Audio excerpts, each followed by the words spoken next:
Hi YouTube, if you are watching this as a replay, thank you so much for watching. This is the 20th live stream that we've done for this book. I think this might be our last one. So we only have 4 chapters left. Maybe I'll try to read all 4 of the final chapters today. This book is A Court of Thorns and Roses. I started reading this book because I hadn't read a book in over a year. Ever since I started live streaming, I just couldn't get myself to read. So I was at Target one day and I saw this book and I was like, oh, I'll get it. And you guys said, oh, you should read it out loud. So that's what we've been doing. So we have now had, this is the 20th live stream. And today we are on page, oh shoot. Uh-oh, I just flung my bookmark. What did I say? I think we're on 360 something. Wait, we're on chapter 40? Hold on. Ah! Oh no. I think it's 361. I think it was this one. I'm pretty sure that's what I said before. I flung it. The bookmark isn't sticky anymore. It's just like one of those sticky tabs. Today we're at a campground. Hi YouTube. Today we're at a campground. It's a little hot, so if the phone starts overheating, if we start lagging, let me know. Hi everybody, New Leaf in the house, Southern Jeep Girl, Campfires, Donna, Melinda, Trista, Deborah, Michelle, Tammy, Sophia, Marcia, Carolina, Lorraine, Donna. We could just read the whole thing all over again. Sweet Tater Kim, Elaine, Melissa B, Sophia. Yeah, we're in Utah. We're at a campground in Utah. Woot woot. Woot woot for book club. Hi, you guys. Hi, everybody. Thanks for tuning in. Cobra, maybe. I don't know. Probably more rattlesnakes. More rattlesnakes here. This is more of a rattlesnake type place. What? Hi. What, you want your books? Or you want your bed over here? You want a bone or something? I don't know. It's kind of early for bones. I don't usually give Clover her bones this early, but we could try. Hello, hello. Long time no see. Hi, guys. Yes, we haven't done book club for a few days. So I'm happy to get it. How awesome. Yeah, it's like 85 degrees though, so it's a little warm. So if the phone starts lagging, let me know. We could always run up into the Jeep and hit it under the air conditioner if we need to. We're just going to kind of read the book. And then tonight we'll be live on TikTok. We'll be live on TikTok tonight after we finish the book tonight. So I don't know if we'll get through all pages, but it'd be cool. I think it's like 60, almost 60 pages if I wanted to try and finish it. So that's a really long session. So we'll just see. We'll just plan on doing 2. And we'll just see how far we get. Oh, thanks, Alyssa. Hi, Ken. Hi, everybody. Where is your tent? That's the yellow thing right next to me. This is my tent. This is my tent right here. We're in the shade. You guys are in the shade. It just seems like it's more breezy next to the tent. Oh, Aaron. Oh, Aaron, I see your Venmo. Thank you so much. You didn't have to send that. Thank you so much. I appreciate you, Aaron, so much. Thank you for that. Okay, we're gonna get going. Whoa, Campfires sent us a membership over. Thank you, Campfires.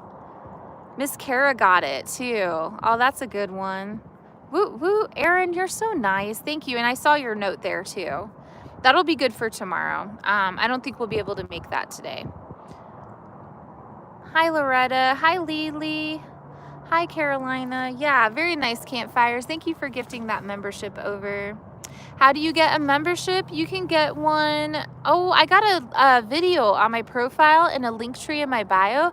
If you go into the link tree and you click on how to become a postcard splitter, Campfires gifted one to Marcia. Let's go. New Leaf gifted 5. Whoa, we got memberships being gifted, you guys. Ramona, Monotonia, Mickey, the Bearded Beer Guy, Sean. You got your postcard. I'm so glad, Kim. Ah, woo woo. Thank you, Campfires. Thank you, New Leaf, for gifting those. It's random. They don't let you pick. TikTok doesn't let you pick. You just have, it just randomly is gifted. It's pretty cool. I'm glad you got your postcard, Kim. There are still a handful of people who haven't filled out their address information for the postcard. So I'm going to post something on the Discord about that later. I wish they would let us pick it. You didn't get a postcard? That's because you're not a postcard splooter. You have to be a postcard splooter. Hello, hello. That was my first, I think. Campfires, thank you so much. This is great. New leaf, woo woo. Everybody who has gifted, thank you. I appreciate you guys for the gifting of the memberships, the Venmo, the anybody who sends super chats. You guys are so amazing. You keep me going. Snapshots laughing. What's my name? What's your name? Whoa, what was that, a shot? What's your name? Hello, hello, you guys. Thanks for the gift. I was gifted a membership. Must have been a backfiring of a car. First potato in the name. Hello, hello. See, I can't do this when I'm sleeping. I know. I like to read more at night, though, than during the day, but it's nice. How do you upgrade to a splooter? I think you can just go back into my page and go to the membership section. So you got videos, live stream, membership section. Do I have a boyfriend? Not today, Jack. I've been waiting for you. Where are you from? The United States. We're camping out in Utah right now at a campground. How do you know if you got gifted a membership? Your name changes color. See how everybody's names are green? Your name would turn green. All right, I'm going to start reading this book, you guys. I'm going to start reading this book. So this is A Court of Thorns and Roses. Whoa, Monica, Robert, what? We got a $20 super chat. Monica in the house. Robert with the $4 super chat. You guys, whoa, heck yeah, let's go. That was so cool. That was so cool the way they came back to back like that too. That is super motivating. Thank you. Would I join you at the sausage festival tomorrow? Is there going to be sauerkraut? That's all I need to know. Hi, you guys. Hi, Judy. Hi, everybody. Ibram knows. Okay, we're going to read this book. Let's go. Thank you so much for those super chats. Okay, we're on page 360. And if you guys are just tuning in, this is our 20th live stream on this book. So if you guys are into this, go watch the first live stream. You can watch all the different live streams. They're about an hour each. I'm going to plan on reading 2 chapters, but there's only 4 chapters left. So, all right. This is only your first time watching? Well, buckle up. All right. We're on chapter 40, page 360. Chapter 40, page 360. All right. It's weird doing this during the day. Okay. My second task arrived. Its teeth gleaming, the adder grinned at me as soon as I stood before Amarantha. Another cavern, smaller than the throne room, but large enough to perhaps be some sort of entertaining space. It had no decorations save for its gilded walls and no furniture. The queen herself sat on the carved wooden chair, Tamlin sitting behind her. I didn't gaze too long at the adder, who leaned at one side of the queen's chair, its long, slender tail slashing across the floor. It only smiled to unnerve me.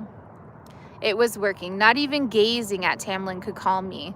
I clenched my hands at my sides as Amarantha smiled. Well, Feyre, your second trial has come. She sounded so smug, so certain that my death hovered nearby. I'd been a fool to refuse death in the teeth of the worm. Wait, so did she already answer the riddle? Oh, no. Okay. No, she's going to do it now. All right.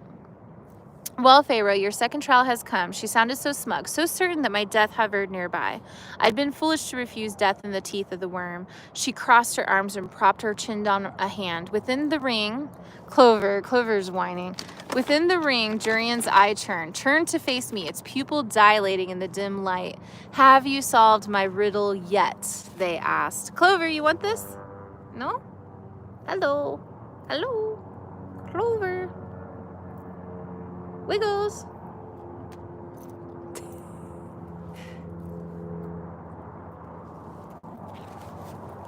Well, it's back there.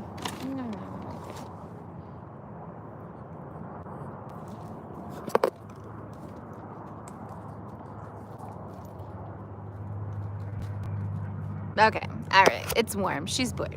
Okay, Clover. My others are creators are cooking dinner. Bye. Country Emma's like, I am not a book girly. Okay, well, I don't blame you. Have you solved my riddle yet? I didn't deign to make a response. Too bad, she said, with a mow. Is she meowing? Wait, what is this word? M-O-U-E, mow? Too bad, she said with a mow, but I feel generous. The adder chuckled, and several fairies behind me gave hissing laughs that snaked their way up my spine. How about a little practice, Amarantha said, and I forced my face into neutrality. If Tamlin was playing indifferent to keep us both safe, so would I. Clover is heavy splooting. She's splooting heavily. But I dared to glance at my high lord and found his eyes hard upon me. If I could just hold him, feel his skin for just a moment, smell him, hear him say my name. A slight hiss echoed across the room, dragging my gaze away. Amarantha was frowning up at Tamlin from her seat. I hadn't realized we'd been staring at each other, the cavern wholly silent. Begin, Amarantha snapped. Before I could brace myself, the floor shuddered. My knees wobbled, and I swung my arms to keep upright as the stones beneath me were shrinking, lowering into a large rectangular pit. Some fairies cackled, but I found Tamlin's stare again and held it until I was lowered so far down that his face disappeared beyond the edge. I scanned the four walls around me, looking for a door, for any sign of what was to come. 3 of the walls were made of a single sheet of smooth, shining stone, too polished and flat to climb. The other wall, which wasn't a wall at all, but an iron gate, splitting the chamber into 2. Like a kitty meowing instead of purring. Carolina. I don't know why this author uses that so much. It's so funny. All right, I hadn't realized we'd been staring at each other. The whole cavern was silent. Begin, Amarantha snapped. Before I could brace myself, the floor shuddered. My knees waddled. I swung. Okay. Some fairies cackled. Sorry, I lost my spot. I scanned the 4 walls around me, looking for a door, any sign of what was to come. The 3 of the walls were made of a single sheet of smooth, shining stone, too polished and flat to climb. The other wall wasn't a wall at all, but an iron grate splitting the chamber into 2. And through it, ... my breath caught in my throat. Lucian. Lucian lay chained in the center of the floor on the other side of the chamber, his remaining russet eyes so wide that it was surrounded with white. The metal one spun as if set wild. His brutal scar was stark against his pale skin. Again, he was to be Amarantha's toy to torment. There were no doors. No way for me to get to his side except to climb over the gate between us. It had such a thick, wide hole that I could probably climb it to jump onto his side, but I didn't dare. Why does my hair look green? I don't know. What do you think happened? Oy. The fairies began murmuring. The gold clinked. Had Ryson bet on me again? In the crowd, red hair gleamed, 4 heads of red hair, and I stiffened my spine. I knew his brothers would be smiling at Lucian's predicament, but where was his mother and his father? Surely the High Lord of the Autumn Court would be present. I scanned the crowd, no sign of them, only Amarantha, standing with Tamlin at the edge of the pit, peering in. She bowed her head at me and gestured with an elegant hand to the wall beneath her feet. Here, Feyre, darling. You shall find your task. Simply answer the question by selecting the correct lever and you'll win. Select the wrong one to your doom. As there are only 3 options, I think I give you an unfair advantage. She snapped her fingers and something metallic groaned. That is, if you can solve the puzzle in time. Not too high above, the 2 giant spike-encrusted grates I dismissed as chandeliers began lowering, slowly descending toward the chamber, and I whirled to Lucian. That was the reason for the gate cleaving the chamber into 2, so that I would have to watch as he splattered. Beneath. Just as I myself was squashed, the spikes, which had been supporting candles and torches glowing red, even from a distance I could see the heat rippling off of them. You could use more enthusiasm. This is a book club. Get the heck out of here, Jay Higgins. Nobody asked you. Sir, ma'am. I feel like I'm properly enthused. Just playing, says Jay Higgins. What state are you in now? We're in Utah. We're camping out in Utah. My tent is right here. The sun is lowering itself into the sky. So we will be live on TikTok later, but right now we are on YouTube. I lost my spot. Okay, here we go. Y'all are distracting me. Lucian retched in his chains. This would not be a clean death. And then I turned to the wall that Amarantha had gestured to. A lengthy inscription was carved into its smooth surface, and beneath it were 3 stone levers with the numbers 1, 2, and 3 engraved above them. I began to shake. I recognized only basic words, useless ones like the and but and want. Everything else was a blur of letters I didn't know because she doesn't know how to read. Letters I'd have to slowly sound out or research to understand. The spiked grate was still descending now, level with Amarantha's head, and soon would shut off any chance I stood to getting out of this pit. The heat from the glowing iron had already smothered me, sweat starting to bead at my temples. Who had told her I couldn't read? Page 363 at the top. You live in Utah? Nice. It is beautiful. You're definitely properly enthused. I can't believe the author forgot the word purr for 5 minutes. Someone told her that she couldn't read. Only Tamlin knows that, right? Or does Lucian know? I think it's just Tamlin who knows. Something wrong? She raised an eyebrow. I snapped my attention to the inscription, keeping my breath as steady as I could. She hadn't mentioned reading as an issue. She would have mocked me more if she'd known about my illiteracy. Fate, a cruel, vicious twist of fate. So she doesn't know that she can't read. It's just random. She just needed to read it. The chains rattled and strained, and Lucian cursed as he beheld what was before me. I turned to him, but when I saw his face, I knew he was too far away to be able to read it aloud to me, even with his enhanced metal eye. If I could hear the question, I might stand a chance at solving it, but the riddles weren't my strong point. She has an eyeball on her hand. Do you think that that Ryson guy is gonna be able to? Do you think that the eyeball on her hand is gonna be able to read it? Oh, Jackie knows. He's gonna purr at her. He's gonna be like, "Listen, darling." Oh man. Okay, we'll see. Okay. Man. I lost my spot. I was going to be skewered by burning hot spikes and then crushed on the ground like a grape. The grate now passed over the lip of the pit, filling it entirely. No corner was safe if I didn't answer the question before the grate passed the levers. My throat closed up and I read and read and read, but no words came. The air became thick and stank of metal, not magic, but burning, unforgiving steel creeping towards me inch by inch. Answer it, Lucian shouted, his voice hitched. My eyes stung. The words were just a blur of letters, mocking me with their churns and shapes. The metal groaned as it scraped against the smooth stone of the chamber, and the fairy's whispers grew more fantasized. Through the holes in the grate, I thought I saw Lucian's eldest brother chuckle, hot, so unbearably hot. It would hurt. Those spikes were large and blunt. It wouldn't be quick. It would take some force to pierce through my body. Sweat slid down my back, my neck as I stared at the letters 1, 2, 3. They had somehow become my lifeline. 2 choices would doom me. 1 choice would stop the grate. Oh man. Even the pages are quivering and purring and meowing and barking. I found the numbers in the inscription. It must be a riddle, a logic problem, a maze of words, worse than any labyrinth. We're on page 364. Feyre, Lucian cried, panting as he stared at the ever-lowering spikes. The gleeful faces of the high fae and lesser fairies sneered at me above the grate. 3, grasshoppers. The gate wouldn't stop, and there wasn't a full body length between his head and the first of those spikes. I could have sworn the heat devoured the air in the pit. Whir, boo, bow, boon, king, sing, bouncing. I should say my goodbyes to Tamlin now. Right now, this was what my life had amounted to. These were my last moments. This was it, the final breaths of my body, the last beatings of my heart. Just pick one, Lucian shouted. And some of those in the crowd laughed, his brothers, no doubt.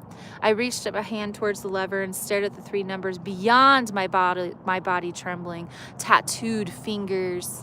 I misread that. This reminds me of Indiana Jones and the Temple of Doom, when he has to reach through this, when when the girl has to reach into the wall and pull the lever. Willie has to pull the lever through the thing. They meant nothing to me beyond life and death. Chance might save me, but 2. 2 was the lucky number because that was like Tamlin and me, just 2 people. Have you guys seen that movie? She picks the number 2 because it's like her and Tamlin. They're just 2 people. It's us against the world, babe.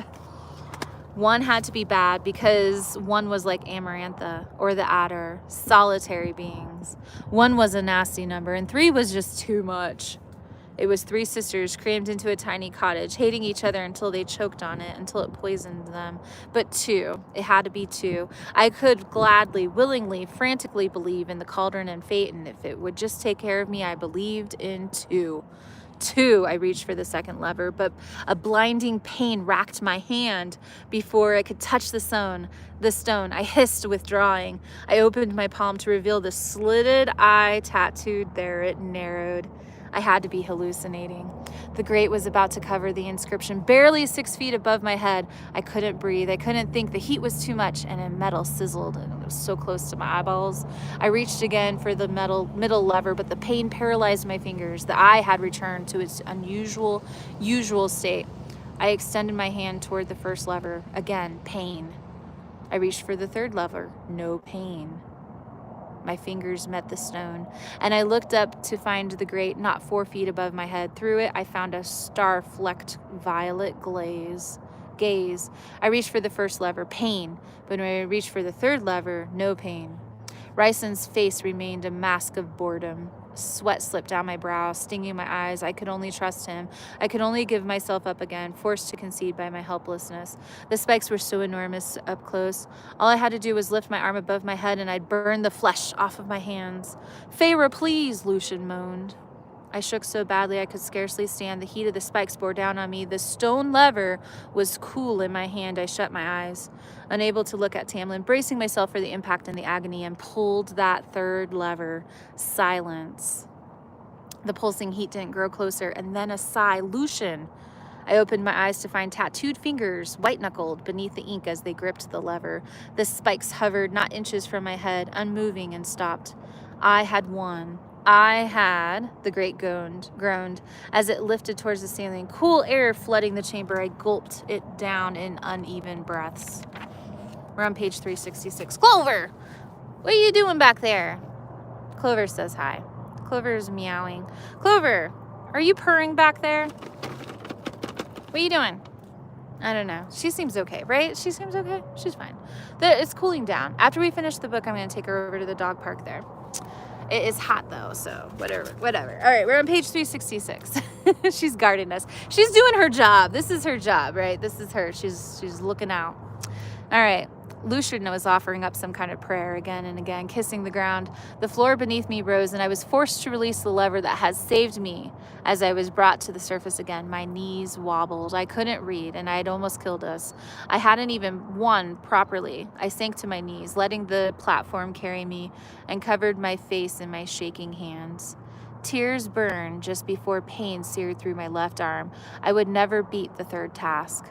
I would never free Tamlin or his people. The pain shot through my bones again, and through my increasing hysteria, I heard words inside of my head that stopped me short. Don't let her see you cry. Put your hands at your sides and stand up. I couldn't move.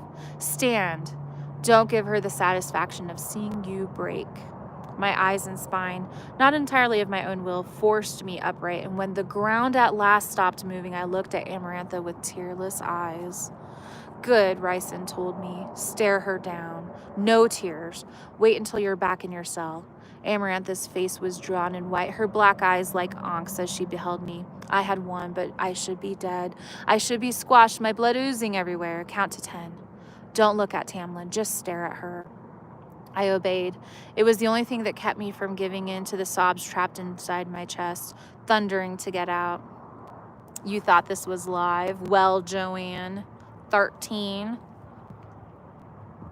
Maybe it is, maybe it isn't. Maybe this is just a pre-recorded figment of your imagination and you're not in a live book reading at all.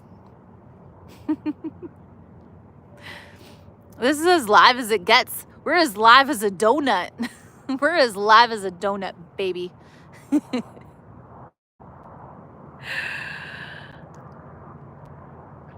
Sorry, you made me lose my spot.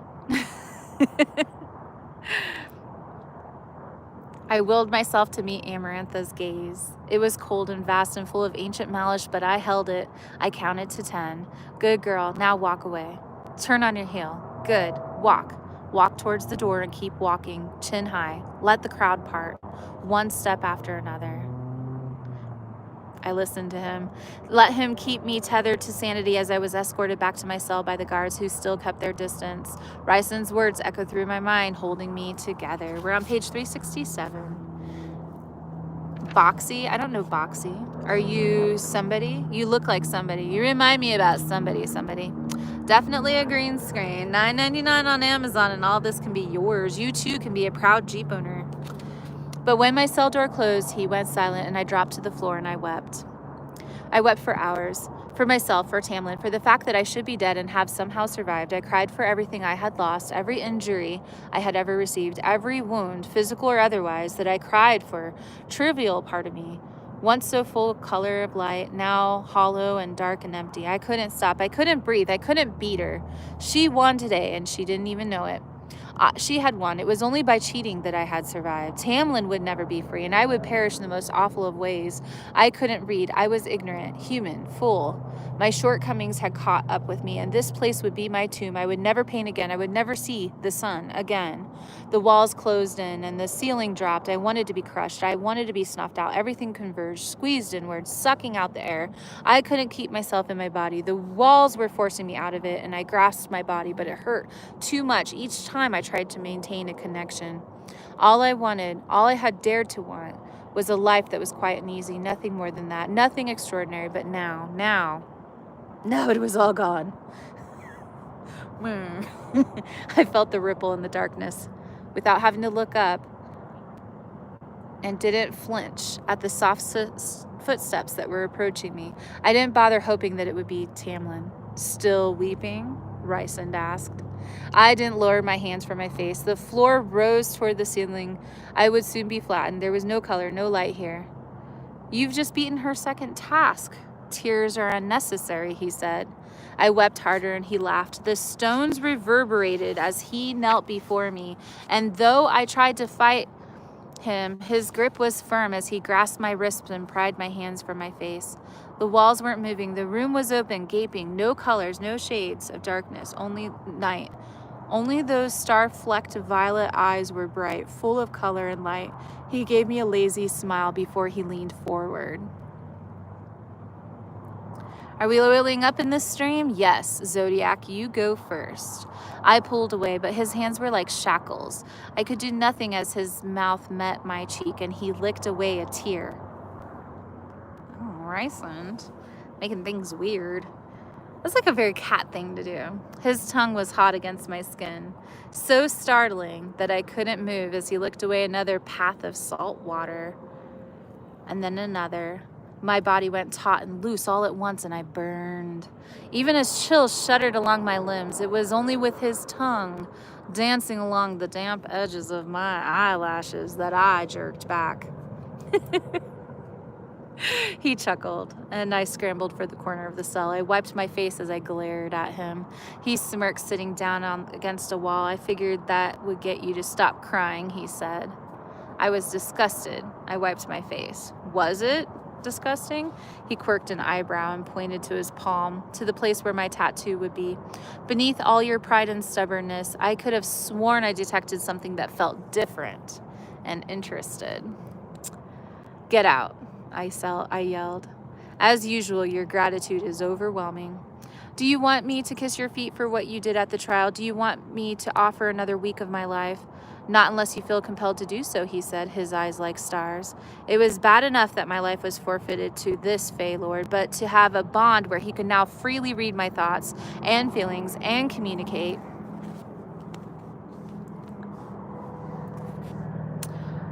Who would have thought that that self-righteous human girl couldn't read? Keep your damn mouth shut about it. Me? I wouldn't dream of telling anyone. Why waste that kind of knowledge on petty gossip, he said. If I'd had the strength, I would have leaped at him and ripped him apart. You're disgusting. I'll have to ask Tamlin if this kind of flattery won his heart. He groaned as he stood, a soft, deep-throated noise that traveled along my bones. His eyes met mine, and he smiled slowly. I exposed my teeth, almost hissing. She does have a thing for cats. Hissing. Could you imagine being in the shell and you've been crying and you just go... Oh, just a reminder, you guys, you are able to block trolls. You can block trolls by just clicking the block button on them, and you won't see them in the chat anymore. So if I haven't grabbed them and blocked them yet, you can feel free to block them and you won't see them in the chat. What are you having for dinner tonight? No, I don't think I'm having anything. What about you? I had some chips. I had some chips and an apple. She's an old cat lady like me. Who here is a cat lady? We got any cat ladies in the chat? I'm a Clover dog lady. Clover. Clover. I think she wants to go for a W. We're gonna finish this and I'll take a break and take her for a W and we'll go over to TikTok. Maybe soon enough. All right. Oh. No. Okay, I thought that was her. I'll spare you the escort duties tomorrow, he said, shrugging as he walked to the cell door. But the night after, I expect you to be looking your finest. Oh, yeah, because he has her, like, dancing around painted and stuff. It's weird. So he gave her the night off. He gave me a grin that suggested my finest wasn't very much at all. He paused by the door, but didn't dissolve into darkness. I've been thinking of ways to torment you when you come to my court. I'm wondering, will assigning you to learn to read be as painful as it looked today? He vanished into a shadow before I could launch myself at him. I paced through my cell, scowling at the eye in my hand. I spat every curse I could at it, but there was no response. It took me a long while to realize that Ryson, whether he knew it or not, had effectively kept me from shattering completely. Oh, because he gave her something else to focus on, you know. I don't know, it's kind of weird, manipulative, creepy.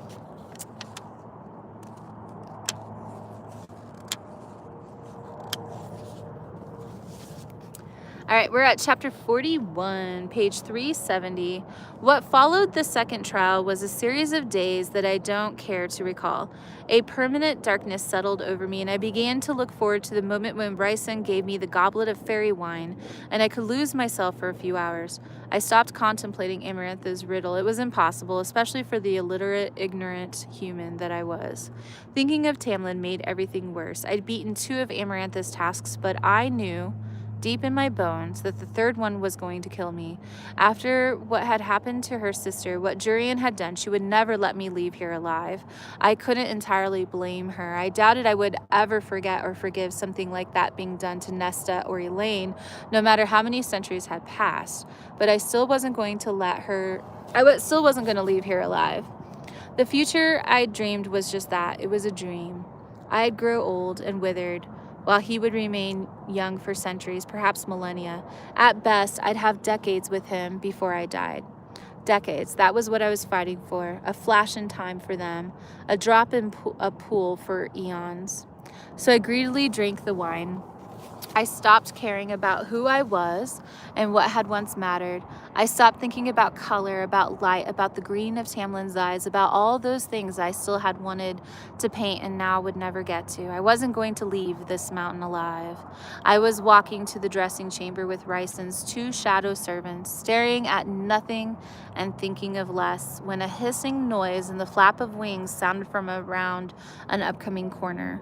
The Adorer, the fairies beside me tensed, but their chins rose slightly. We're on page 371. Hi, Carnivore Police.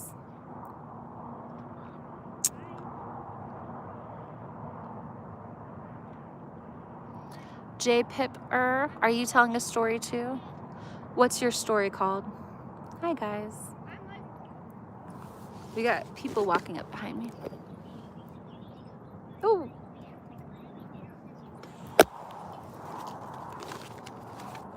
Oh, that's cute. I think they have a walkie-talkie with their parents, probably. Isn't that cute? Little kid riding on a bike with a walkie-talkie. I'm coming. Time for dinner. Time to block Pip. All right. Yeah, I got him. Okay. I'd never become accustomed to the adder, but I had come to accept its malignant presence. Seeing my escort stiffen awakened a dormant dread, and my mouth churned dry as we neared the bend. Even though we were veiled and hidden by shadow, each step brought me closer to that winged demon, and my feet turned leaden. Then a lower guttural voice grunted in response to the hissing of the adder. Nails clicked on stone, and my escorts swapped glances before they swung me into an alcove, a tapestry that hadn't been there a moment before, falling over us, the shadows deepening, solidifying. I had a feeling that if someone pulled back that tapestry, they would only see darkness and stone. One of them covered my mouth with a hand, holding me tightly to her, shadows slithering down her arm and onto mine. She smelled of jasmine. I'd never noticed that before. All of these lights, I didn't even know their names. The adder and its companion rounded the bend, still talking, their voices low. It was only when I understood their words that I realized we weren't merely hiding. Yes, the adder was saying, good. She'll be most pleased to hear that they're ready at last. Page 372. Clover, come on over here.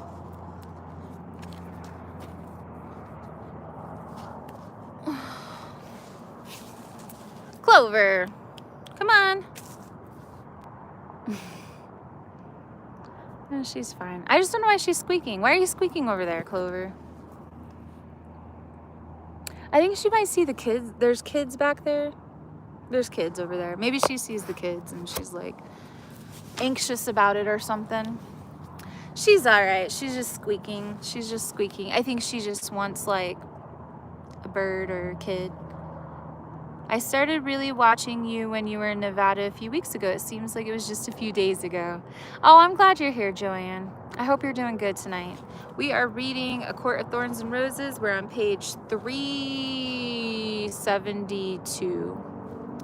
But will the High Lords contribute their forces? The guttural voice replied. I could have sworn it snorted like a pig. They came closer and closer, unaware of us. My escorts pressed in tighter to me, so tense that I realized they were holding their breath, handmaidens and spies. The High Lords will do as she tells them, the adder gloated, and its tail slithered and slashed across the floor. I heard talk from soldiers in Hybern that the High King is not pleased regarding the situation with the girl. Amarantha made a fool's bargain. She cost him the war last time because of her madness with Jurian. If she turns her back on him again, he will not be so willing to forgive her. Stealing his spells and taking a territory for her own is one thing. Failure to aid in his cause a second time is another. There was a loud hiss, and I trembled as the adder snapped its jaws at its companion. My lady makes no bargains that are not advantageous to her. She lets them claw at hope, but once it's shattered, they are her beautifully broken minions. They had to be passing right before the tapestry. You had better hope so, the guttural voice replied. What manner of creature was this thing to be so unmoved by the adder? My escort's shadowy hand clamped tighter around my mouth, and the adder passed. Don't trust your senses, Alice's voice echoed through my mind. The adder had caught me once before when I thought I was safe. And you had better hold your tongue, the adder warned, or my lady will do so for you, and her pinchers are not so kind. The other creature snorted that pig noise. I am here on a condition of immunity from the king. If your lady thinks she's above the king because she rules this wretched land. Hi, Clover. There she is. Hello. Do you have enough water? What are you doing? That's my bumpers. Mwah. What a puppy. Mwah.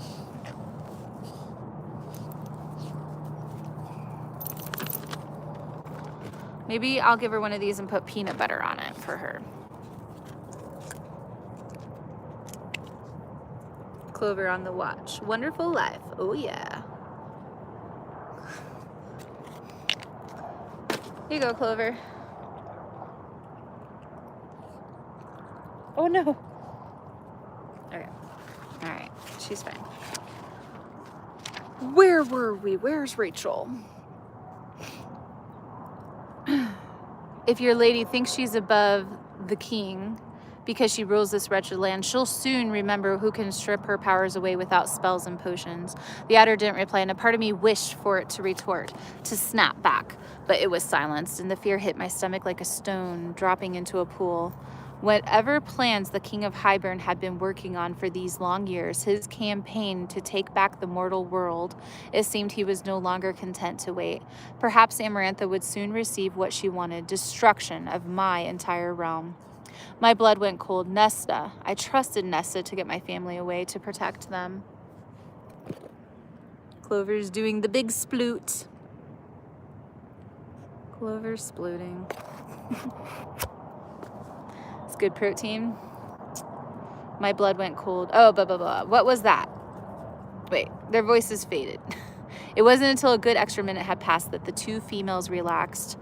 The tapestry vanished, and we slipped back into the hall. What was that? I asked, looking from one to the other. Shadowed around us lightened, but not much. Who was that? I clarified. Trouble, they answered in unison.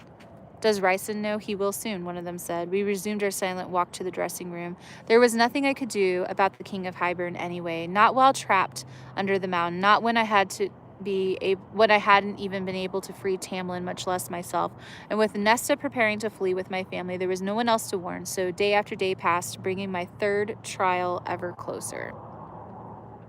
I suppose I sank so far into myself that it took something extraordinary to pull me out again. I was watching the light dance along the damp stones of the ceiling of my cell, like moonlight on water, when a noise traveled to me down through the stones, rippling across the floor. I was so used to the strange fiddles and drums of the fairies that when I heard the light lilting medley, I thought it was another hallucination. Sometimes if I stared at the ceiling long enough, it became a vast expanse of the starry night sky, and I became small, unimportant, blowing in the wind. We're on page 374. I looked toward the small vent in the corner of the ceiling through which the music entered my cell. The source must be far away, for it was just a faint stirring of notes. But when I closed my eyes, I could hear it more clearly. I could see it, as if it were a grand painting, a living mural. There was beauty in this music, beauty and goodness. The music folded over itself like batter being poured from a bowl, not one note atop another, melting together to form a whole rising, filling me. It wasn't wild music, but there was violence and passion in it, a swelling kind of joy and sorrow. I pulled my knees to my chest, needing to feel the sturdiness of my skin, even with the slime of the oily paint upon it. The music built a path, an ascent found upon archways of color. I followed it, walking out of that cell through layers of earth, up and up into fields of cornflowers, past a canopy of trees, and into the open expanse of the sky. The pulse of the music was like hands that gently pushed me onward, pulling me higher, guiding me through the clouds. I'd never seen clouds like these before. In their puffy sides, I could discern their faces, and fair and sorrowful. They faded before I could view them too clearly, and I looked into the distance to where the music summoned me. It was either a sunset or a sunrise. The sun filled the clouds with magenta and purple, and its orange-gold rays blended with my path to form a band of shimmering metal. I wanted to fade into it, wanted the light of that sun to burn me away, to fill me with such joy that I would become a ray of sunshine myself. This wasn't music to dance to, it was music to worship, music to fill in the gaps of my soul, to bring me to a place where there was no pain. I didn't realize, but I was weeping until the wet warmth of a tear splashed upon my arm. But even when I clung to the music, gripping it like a ledge that kept me from falling, I hadn't realized how badly I didn't want to tumble into that deep dark, how much I wanted to stay here among the clouds and color and light. Do I just feel like I'm reading words? What is even going on? Come on. What is this? Poetry or something? You totally bought my blanket? What do you mean? Which blanket? The picnic blanket? This one? You bought this one? What do you think? I wasn't recommending it to you guys because it gets really dirty, but I like it. Did you get it? Do you like it? I've washed it twice. It gets very dirty. It's funny that we're on the same page. Why do people write like, I'm sorry, I'm not trying to be, okay, I've been a little critical of this author. It's a good book. But why do people write like this? I just don't get it. It's like you're just saying a bunch of floof. This is the same, I'm lost. Okay, nothing's happening. She just doesn't want to tumble into the darkness. And she's saying it very beautifully. Like, we don't think this way in our heads. I don't care what fairy realm you're in. We don't think this way. I let the sounds ravage me. Sorry. Yeah, it's just page filler. She just needed to, like, have 20 extra pages, so she went in and wrote these things. I'm not even kidding, it says that. I let the sounds ravage me. Let them lay me flat and run over my body with their drums, up and up, building to a palace in the sky, a hall of alabaster and moonstone, where all was lovely and kind and fantastic, dwelled in peace. I wept to be so close to that palace, wept from the need to be there. Everything I wanted was there. The one I loved was there. Tamlin. The music was Tamlin's fingers strumming my body. Come on, lady.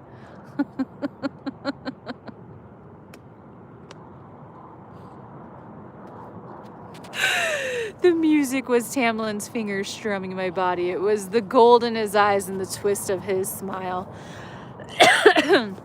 It was that breathy chuckle and the way he said those 3 words. It was this I was fighting for. This I had sworn to save. The music rose louder, grander, faster from wherever it was that played, a wave that peaked, shattering the gloom in my cell. She's still in her cell. A shuddering sob broke me from the sound, faded into silence. I sat there, trembling and weeping, too raw and exposed, left naked by the music and the color in my mind. When the tears had stopped, but the music still echoed in my every breath, I lay on my pallet of hay, listening to my breathing.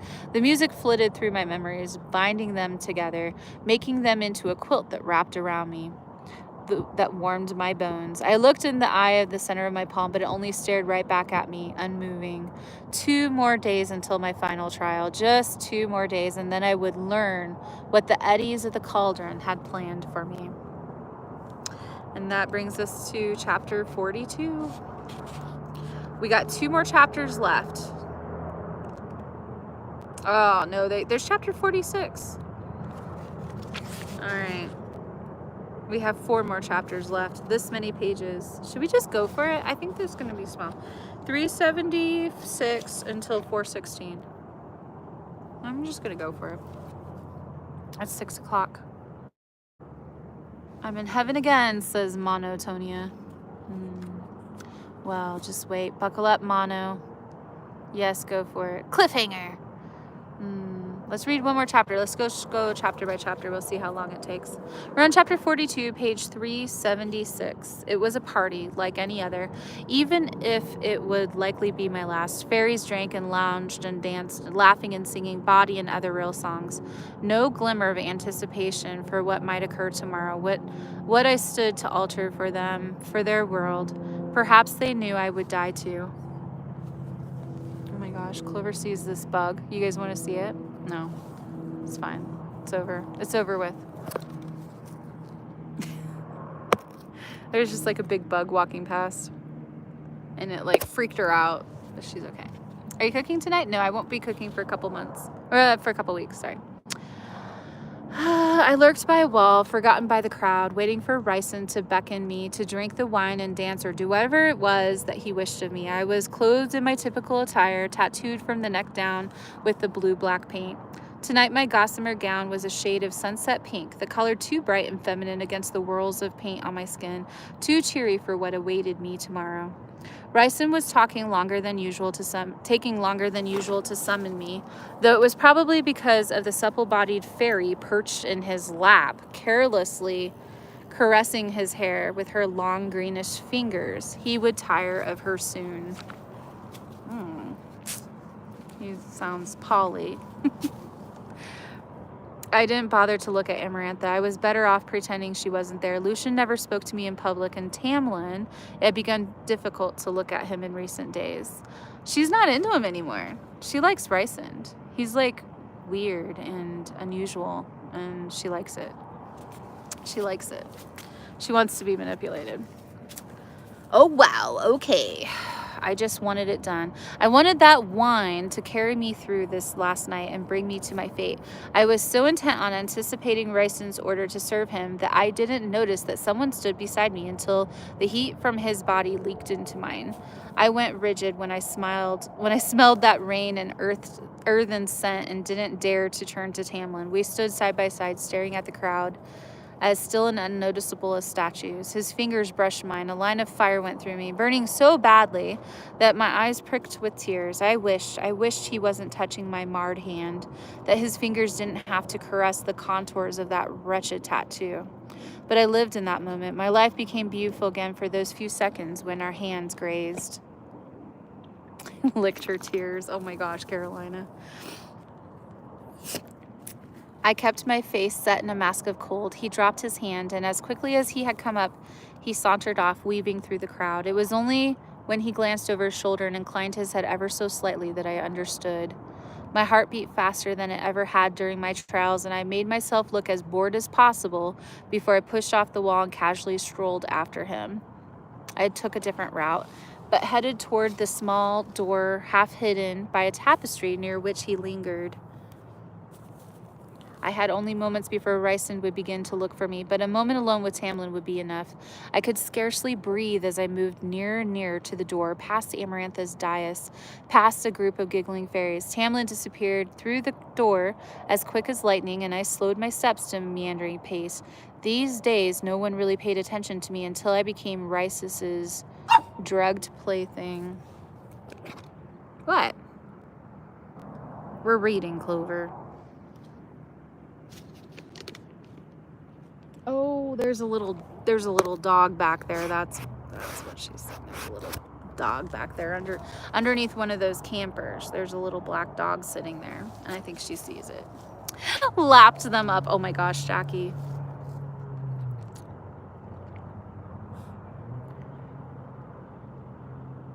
Darkness encompassed me. I saw only a flash of green and gold before the warmth of Tamlin's body slammed into me and our lips met. Page 378. Lapping. I couldn't kiss him deeply enough. Okay, the purring is coming. I know that we're going to get a purr. I couldn't kiss him deeply enough. Couldn't hold him tightly enough. Couldn't touch enough of him. The words weren't necessary. Clover, you come over. Wait. Do you got water over there? Let's make sure she's got water. Hold on. What if she doesn't? Hold on. I got to check her water. Hold on. Hold on, YouTube. One moment. Passionate purring will be in a moment. We're just gonna make sure my dog has it. She does have water. We're gonna fill it up anyway.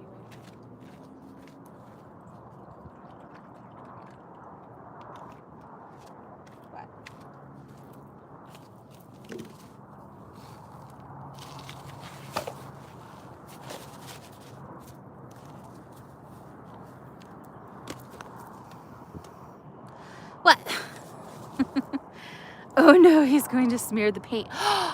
Oh, he's going to smear the paint. Gio, you're right. Tamlin's going to smear the paint. He's going to know that she was touched by somebody.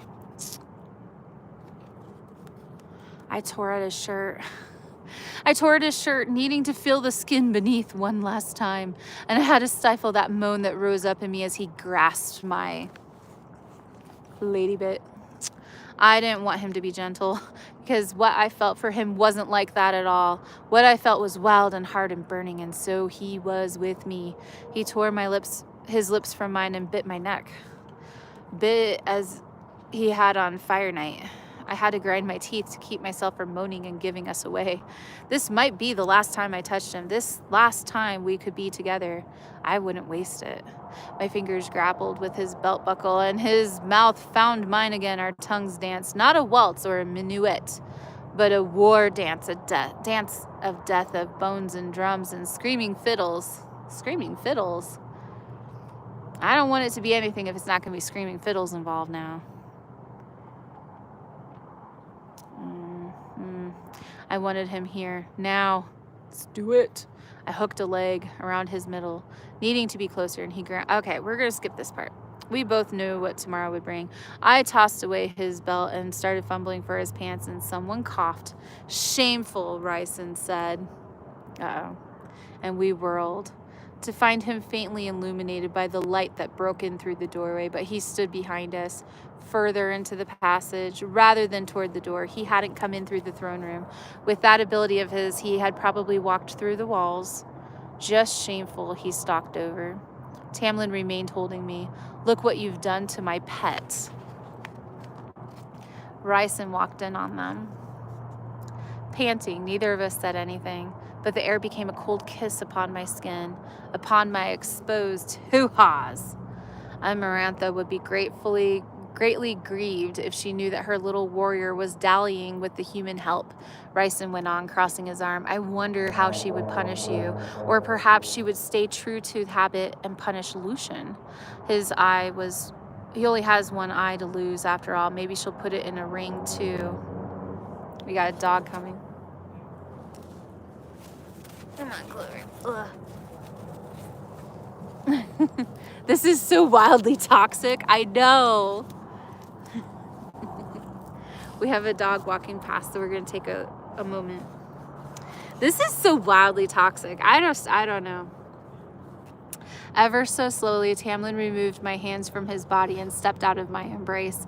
I'm glad to see you're being responsible, Ryson said, and Tamlin bristled. Now, be a clever High Lord and buckle your belt and fix your clothes before you go out there. Tamlin looked at me and, to my horror, did as Ryson instructed. My lord never took his eyes off my face as he straightened his tunic and his hair, then retrieved and fastened his belt again. The paint on his hands and clothes, paint from me, vanished. Enjoy the party, Ryson crooned, pointing at the door. Okay, so that was just a big power play as well, because he kind of made Tamlin look like a little bee, right? He kind of made Tamlin look like, you know, so he's like exerting power over them both. It's kind of weird.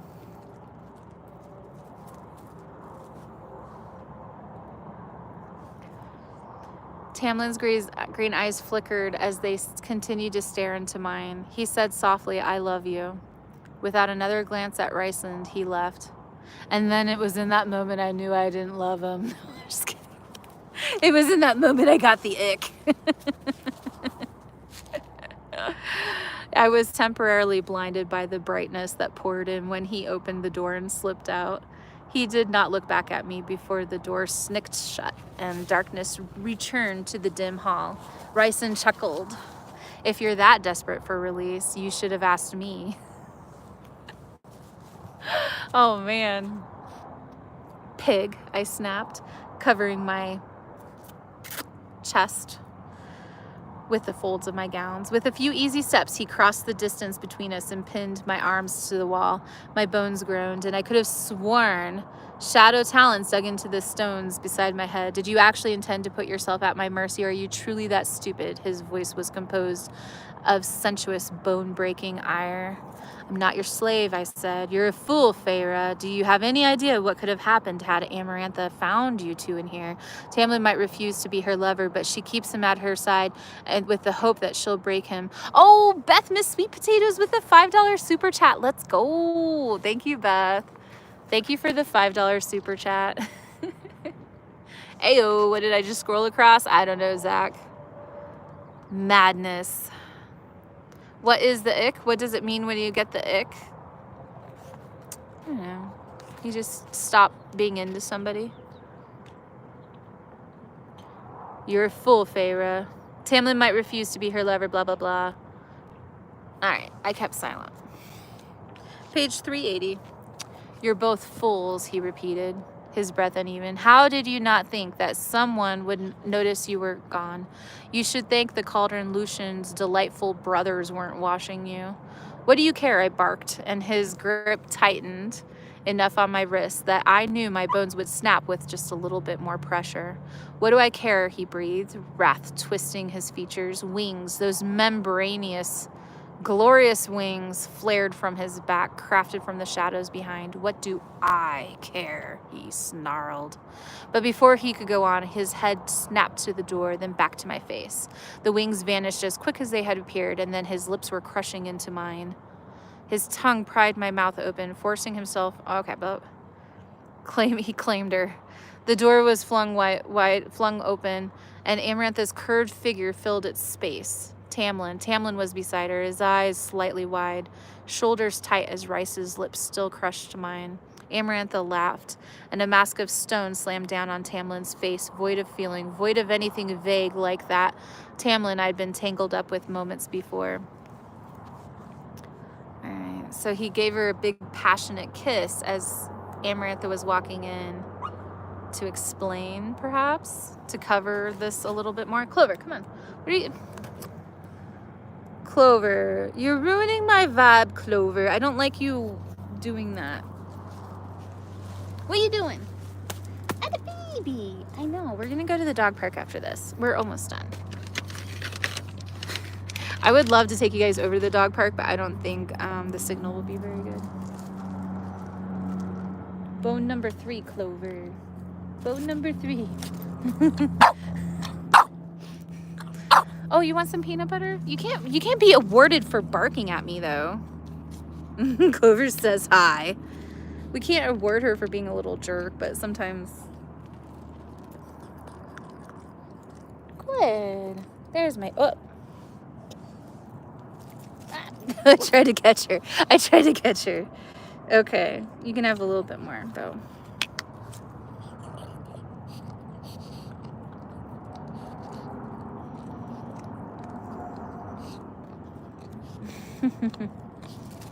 Oh, we got you, Clover. We got you, Clover. Why are you being so jerky? It's cooling down. It was 87 degrees today. It was really hot. It was really hot. Now that it's cooling down, we can take a little break in a minute.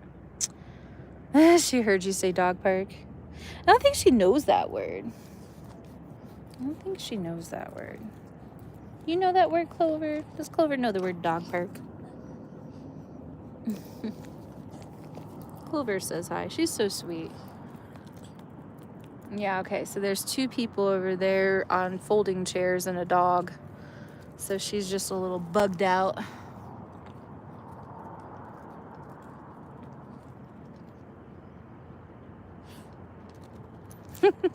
The big sploot. I just want to eat this peanut butter.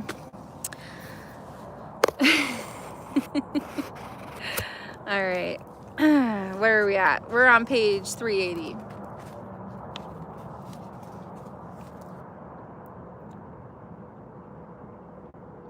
I knew it was only a matter of time, she said, putting a hand on Tamlin's arm. The other she lifted so Jurian's eye might see what she said. You humans are all the same, aren't you? I kept my mouth shut, even as I could have died of shame, even as I ached to explain. Tamlin had to know the truth, but I wasn't given the luxury of learning whether Tamlin understood. As Amarantha clicked her tongue and turned away, taking her entourage with her, typical human trash, with their inconstant, dull hearts, she said to herself, nothing more than a satisfied cat. Following them, Rice grabbed my arm to drag me back into the throne room. It was only when the light hit me that I saw the smudges and smears of my paint, smudges along my torso, and the paint that had mysteriously appeared on Ryson's hands. I'm tired of you for tonight, Rice said, giving me a light shove towards the main exit. Go back to your cell. Behind him, Amarantha and her court smiled with glee, their grins widening when they beheld the marred paint. I looked for Tamlin, but he was stalking for his usual throne on the dais, keeping his back to me, as if he couldn't stand to look. You're all the same. Made it. She started early. I did. I started early. Yeah, we've been live for 63 minutes. But you can always rewind to the beginning and watch. Like you can always watch like double speed or whatever to catch up. We're on page 381. I don't know what time it was, but hours later, footsteps sounded inside my cell. I jolted into a sitting position and Rice stepped out of the shadow. I could still feel the heat of his lips against mine, the smooth glide of his tongue inside of my mouth, even though I'd washed my mouth out 3 times with a bucket of water in my cell. His tunic was unbuttoned at the top, and he ran a hand through his blue-black hair before he wordlessly slumped against the wall across from me and slid to the floor. What do you want? I demanded. A moment of peace and quiet, he snapped. I knew he would come for her, though. I don't know. Okay. I paused. From what? He massaged his pale skin, making the corners of his eyes go up and down, in and out. He sighed. From this mess. I set up further on my pallet of hay. I'd never seen him so candid. Oh, he's going to reveal to her that he doesn't like this at all. I don't actually like Amarantha, he's going to say. I want to free Tamlin, too. He's my old buddy. That damned bee is running me ragged, he went on, and dropped his hands to from his temples to lean his head against the wall. You hate me. I imagine how you feel if I'd made you serve in my bedroom. I'm High Lord Court of the Night, not a harlot. So the slurs were true. I could imagine very easily how much I would hate him, what it would do to me to be enslaved to someone like that. Why are you telling me this? The swagger and nastiness were gone. Because I'm tired and lonely, and you're the only person I can talk to without putting myself at risk. He let out a low laugh. How absurd. A High Lord of Prythian and a... ... You can leave me if you're just going to insult me, I said. But I'm so good at it. He flashed one of his grins, and I glared at him, but he sighed. One wrong move, Feyre, and we're all doomed. The thought struck a chord of such horror that I could hardly breathe. And if you fail, he went on one more time, then Amarantha will rule forever. If she captured Tamlin's power once, who's to say she can't do it again? It was the question I hadn't yet dared voice. If she captured, if he won't be tricked again so easily, he said, staring up at the ceiling. Her biggest weapon is that she keeps our powers contained, but she can't access them, not wholly, though she can control us through them. It's why I've never been able to shatter her mind. It's why she's not dead already. The moment you break Amarantha's curse, Tamlin's wrath will be so great that no force in the world will keep him from splattering her on the walls. A chill went through me. Why do you think I'm doing this? He waved a hand at me. Because you're a monster, I said. He laughed. That's true, but I'm also a pragmatist.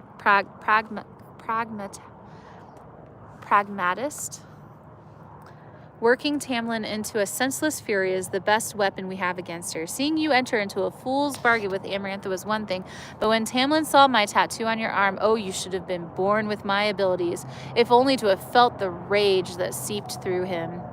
I didn't want to think that much about his abilities. Who's to say he won't splatter you as well, I asked. Perhaps he'll try.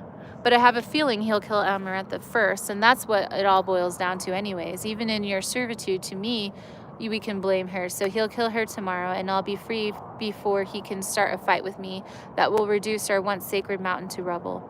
He picked at his nails. And I have a few other cards to play.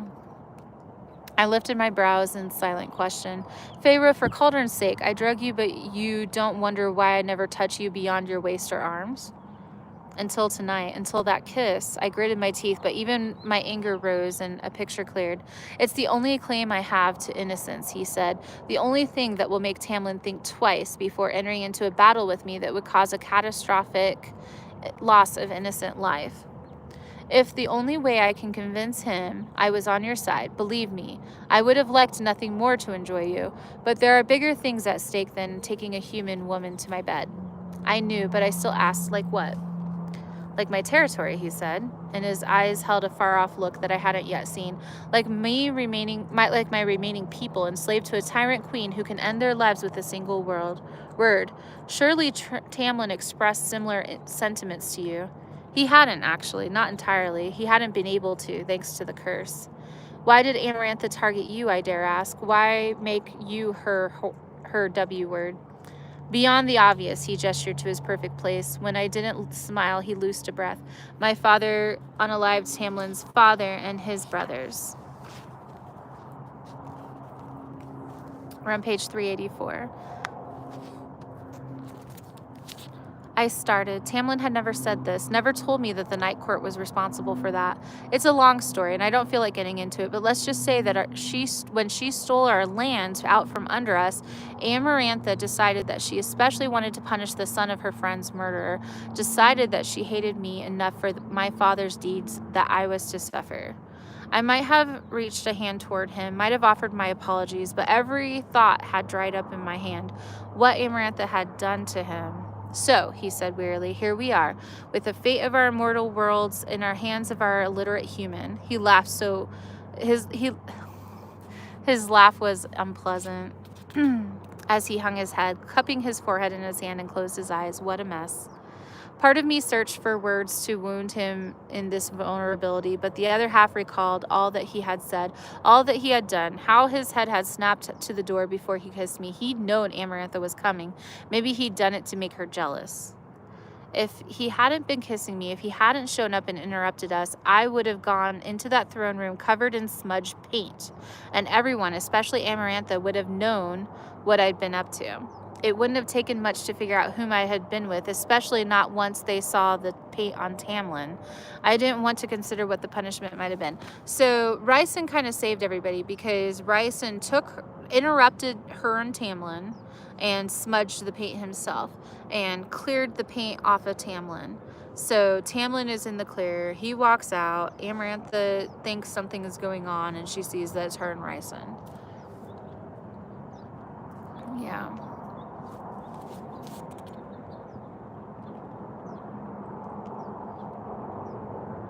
Regardless of his motives and methods, Ryson was keeping me alive and had done so even before I set foot under the mountain.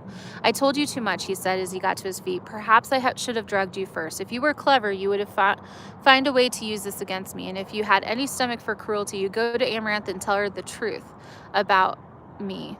Perhaps she'd give you Tamlin for it. He slid his hands into the pockets of his black pants, but even as he faded into the shadow, there was something in the curve of his shoulders that made me speak. When you healed my arm, you didn't need to bargain with me. You could have demanded every single week for the year.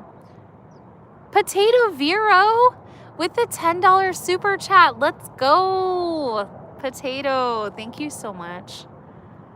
This is your 5th super on a live stream. Thank you. Thank you for the super chat. My brows knit together as he turned, already half consumed by the dark. Every single week, and I would have said yes. It wasn't entirely a question, but I needed the answer. A half smile appeared on his sensuous lips. I know, he said, and vanished. What's up, Stuffball? Hi, Terrence. Hi, you guys.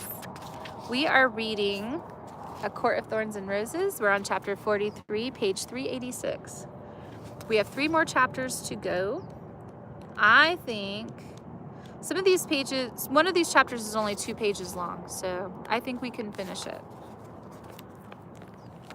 Woohoo. Hi guys. Hi everybody. It's getting a little interesting, isn't it? So I really like the story. I have trouble with the writing sometimes, but I really like the story. There's a couple elements I wish were different.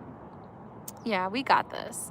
I wish it wasn't so like everything being so forced on her like this. Like, I don't know. I just don't like some of that. Hi, Clover. Clover says, what do you mean, let's do more? Clover says, what do you mean, let's do more? Clover wants food. Should we refill Clover's bowl before we get going? We should give Clover some dog food. I bet you she wants some dog food. She had a little bit of dog food before we got started, but it is 6:30. I bet you she wants to eat. Do you guys remember reading How to Kill a Mockingbird? No, I never read that in school. Did you guys read that in school? Oh, actually, she had a whole bowl of dog food. I forgot. She did have a whole bowl of her freeze-dried dog food. Sort of yeah. So I just don't like her being forced to be in paint with no clothes on and all that stuff. I just don't like all that. I don't know. It makes me a little uncomfortable. But you know, it's fine. All right, so we're gonna give Clover. We just used up the last of her freeze-dried dog food. We're gonna open up a new bag of freeze-dried dog food. I was hoping to wait until the morning, but if we're gonna give her more food, this is what I like to give her. This is the Primal freeze-dried nuggets, turkey, and sardine formula. So this is really good. This says turkey with ground bone, whole sardines, turkey livers, squash, kale. It's got a whole bunch of good stuff in it. So I'm gonna open this up, and every time I open up a new bag, I order a new bag on Amazon. That way she's always got extra, so she's never out of food. It comes in these like nuggets, like this. And so basically I kind of like crumble the nuggets up so that they are like, just basically like I just break them up. And then that way they absorb the water easier.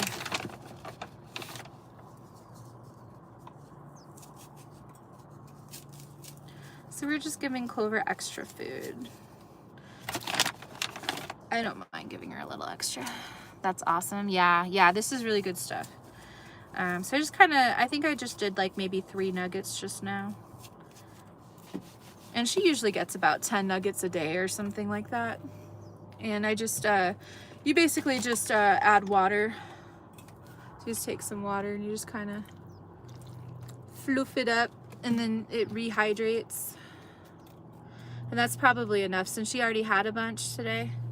But I'm gonna cover it with some Caesar dog food. So she gets these different toppings. So Clover's,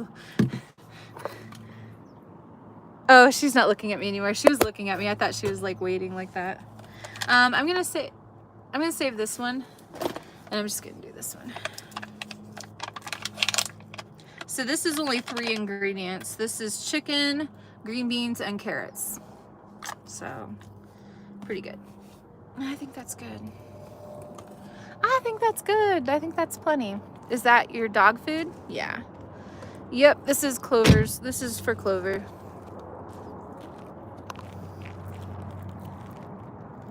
It's her second bowl tonight. I don't know. She don't want it. You don't want it. Aw, rude. She'll eat it later, maybe. She's been eating so much food lately. I like just want to keep giving her food until she's not hungry anymore. I thought she wanted it. She was whining. I don't know. She's good. Okay. Well, you can't say she doesn't have food and water and all that. Okay. I think you were supposed to read The Mockingbird. Oh, yeah. Well, I think it depends on your school and your curriculum and stuff. We never read it. We never read it. Okay. All right. Let's get back to it, shall we? She seems content. She's like, I want to go to the dog park. All right. For my final task, we're on page 386, chapter 43.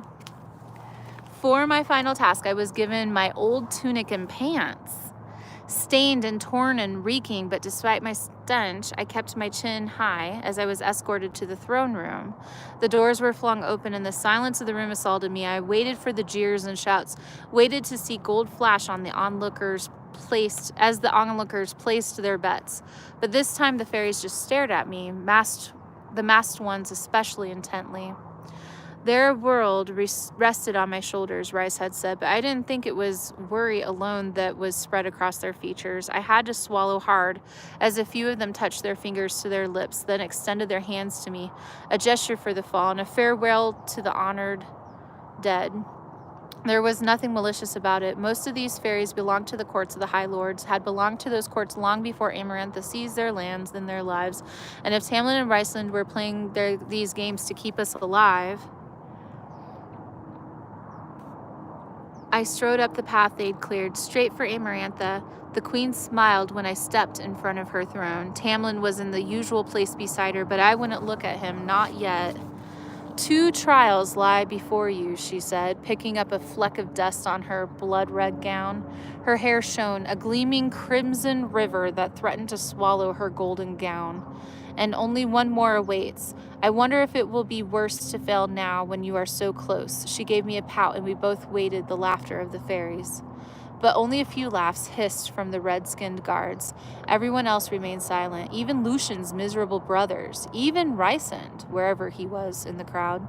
I blinked to clear my burning eyes. Perhaps like Ryson's, their oaths of allegiance and betting on my life and nastiness had all been a show. And perhaps now that the end was imminent, they too would face my potential death with whatever dignity they had left. Amarantha glared at them, but her gaze fell upon me, and she smiled broadly, sweetly. Any words before you die? I came up with a plethora of curses, but instead I looked at Tamlin. He didn't react. His features were like stone, and I wished that I could glimpse his face, if only for a moment. But all I needed to see were those green eyes. I love you, I said. No matter what she says about it, no matter if it's only with my insignificant human heart, even when they burn my body, I love you. My lips trembled and my vision clouded before several warm tears slipped down my chilled face. I didn't wipe them away. He didn't react. He didn't even grip the arms of the throne. I'm surprised. I supposed that this was his way of enduring it, even if it made my chest cave in, even if his silence killed me. Amarantha said sweetly, "You'll be lucky, my darling, if I even have enough left of you to burn." I stared at her long and hard, but her words were not yet met with jeers or smiles or applause from the crowd, only silence.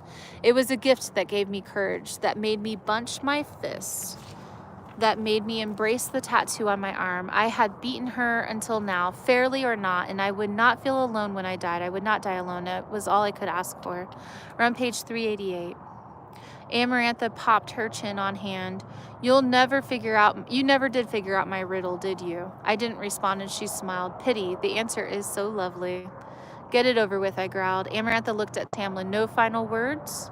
She said, quirking an eyebrow. When he didn't respond, she grinned at me. Very well, then, and she clapped her hands twice.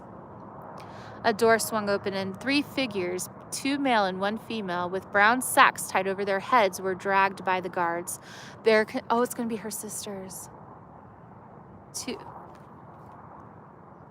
male and 1 female. 2 male figure, 2 people. A door swung open, 3 figures, 2 male and 1 female, with brown sacks tied over their heads, were dragged in by the guards. Their concealed faces turned this way and that as they tried to discern the whispers that rippled across the throne room. My knees bent slightly as they approached. With sharp jabs and blunt shoves, the red-skinned guards forced the 3 fairies to their knees at the foot of the dais, but facing me. Their bodies and clothes revealed nothing of who they were. I wonder who this is supposed to be.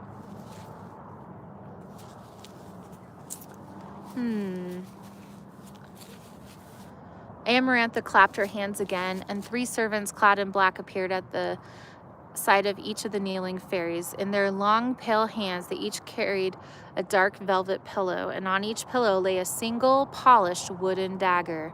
Not metal for a blade, but ash.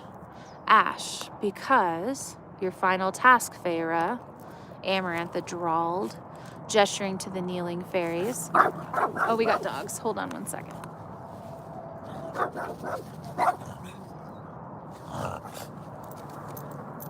I know. Clover's just doing her job. She says, not on my watch, not in my campground. I'm the top dog. That's what she says. You got stuff in your eyeballs, Clover. Ooh.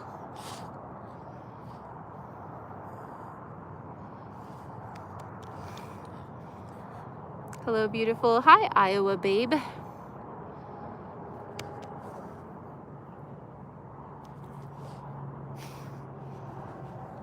Two dogs go into the dog park. Clover's like, why can't I go? All right.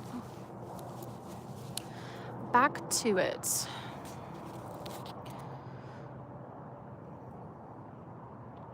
Your final task, Feyre, Amarantha drawled, gesturing to the kneeling fairies. Stab each of these unfortunate souls in the heart. I stared at her, my mouth opening and closing. They're innocent. Not that it should matter to you, she went on, since it wasn't a concern the day you killed Tamlin's poor sentinel, and it wasn't a concern for dear Jurian when he butchered my sister, but if it's a problem, well, you can always refuse. Of course, I'll take your life in exchange, but a bargain's a bargain, no? If you asked me, though, given your history with unaliving our kind, I do believe I'm offering you a gift. Refuse and die. Kill the 3 innocents and live. 3 innocents for my own future, for my own happiness, for Tamlin and his court and the freedom of the entire land. The wood of the razor-sharp daggers had been polished so expertly that it gleamed beneath the colored glass chandeliers. Well, she asked. She lifted her hand, letting Jurian's eye get a good look at me, at the ash daggers, and purred into it. Stop. This is such a moment, and she's purring. You got to be kidding me. There was no purring during that romance scene, though. And it's so weird. It's so inappropriate. Well, she asked. She lifted her hand, letting Jurian's eye get a good look at me, at the ash daggers, and purred into it. She purred into Jurian's eye. I wouldn't want you to miss this, old friend. That's so funny. I wouldn't want you to miss this, old friend. I couldn't do it. It wasn't like hunting. It wasn't for survival or defense. It was cold-blooded murder. And the unaliving of them for my very soul, but for Pythian, for Tamlin, for all of them here, for Alice and her boys. I wish I knew the name of one of our forgotten gods so that I might beg them to intercede. Wished I knew any prayers at all to plead for guidance, for absolution. But I did not know those prayers or the names of the forgotten gods, only the names of those who would remain enslaved if I did not act. I silently recited those names, even as the horror of what knelt before me began to swallow me whole.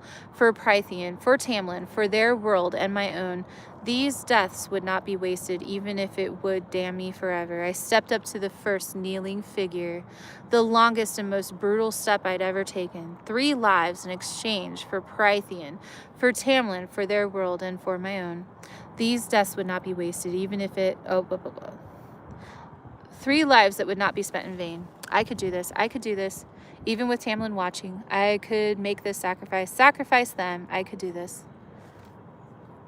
Hi, everyone. Hi, guys. Do you think she's going to do it? Would you do it? Would you guys do it?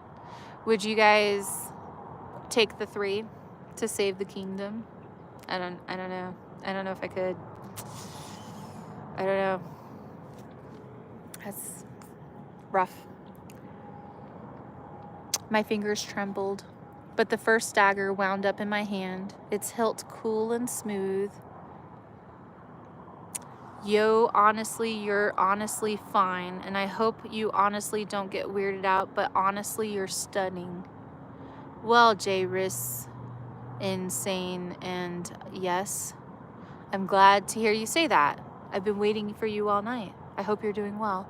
Thanks for the compliments. You're honestly fine as well. My fingers trembled, but the first dagger wound up in my hand, its hilt cool and smooth, the wood of the blade heavier than I expected.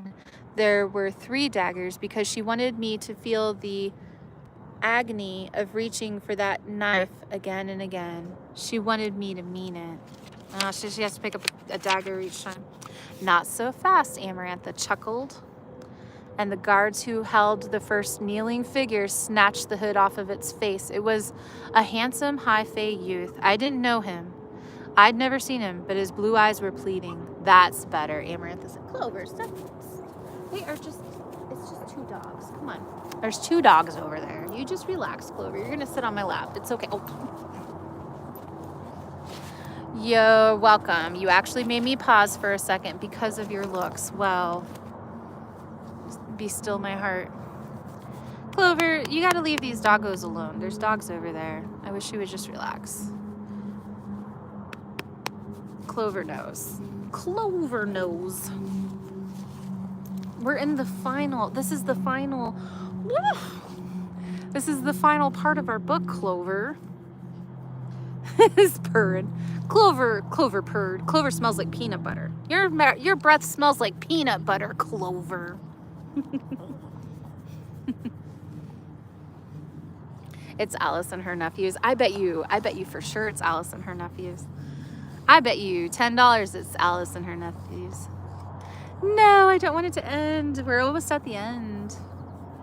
We're almost at the end of the book, Clover. You gotta just relax. You gotta just relax, Clover Bear. You get the belly. Is Clover getting the belly rubs?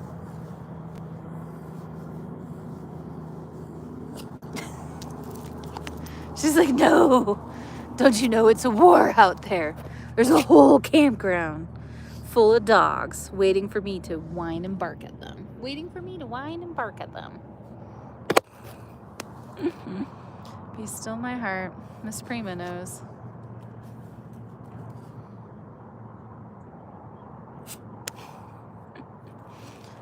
All right, Clover. We only got a few more pages. Like 20 or so. Oh, she's so good. Look at her. She's just such a good dog. Aw, she's being so patient. All right. How is my battery at 81%? You guys haven't been charging this whole time. I hope my battery's okay. All right.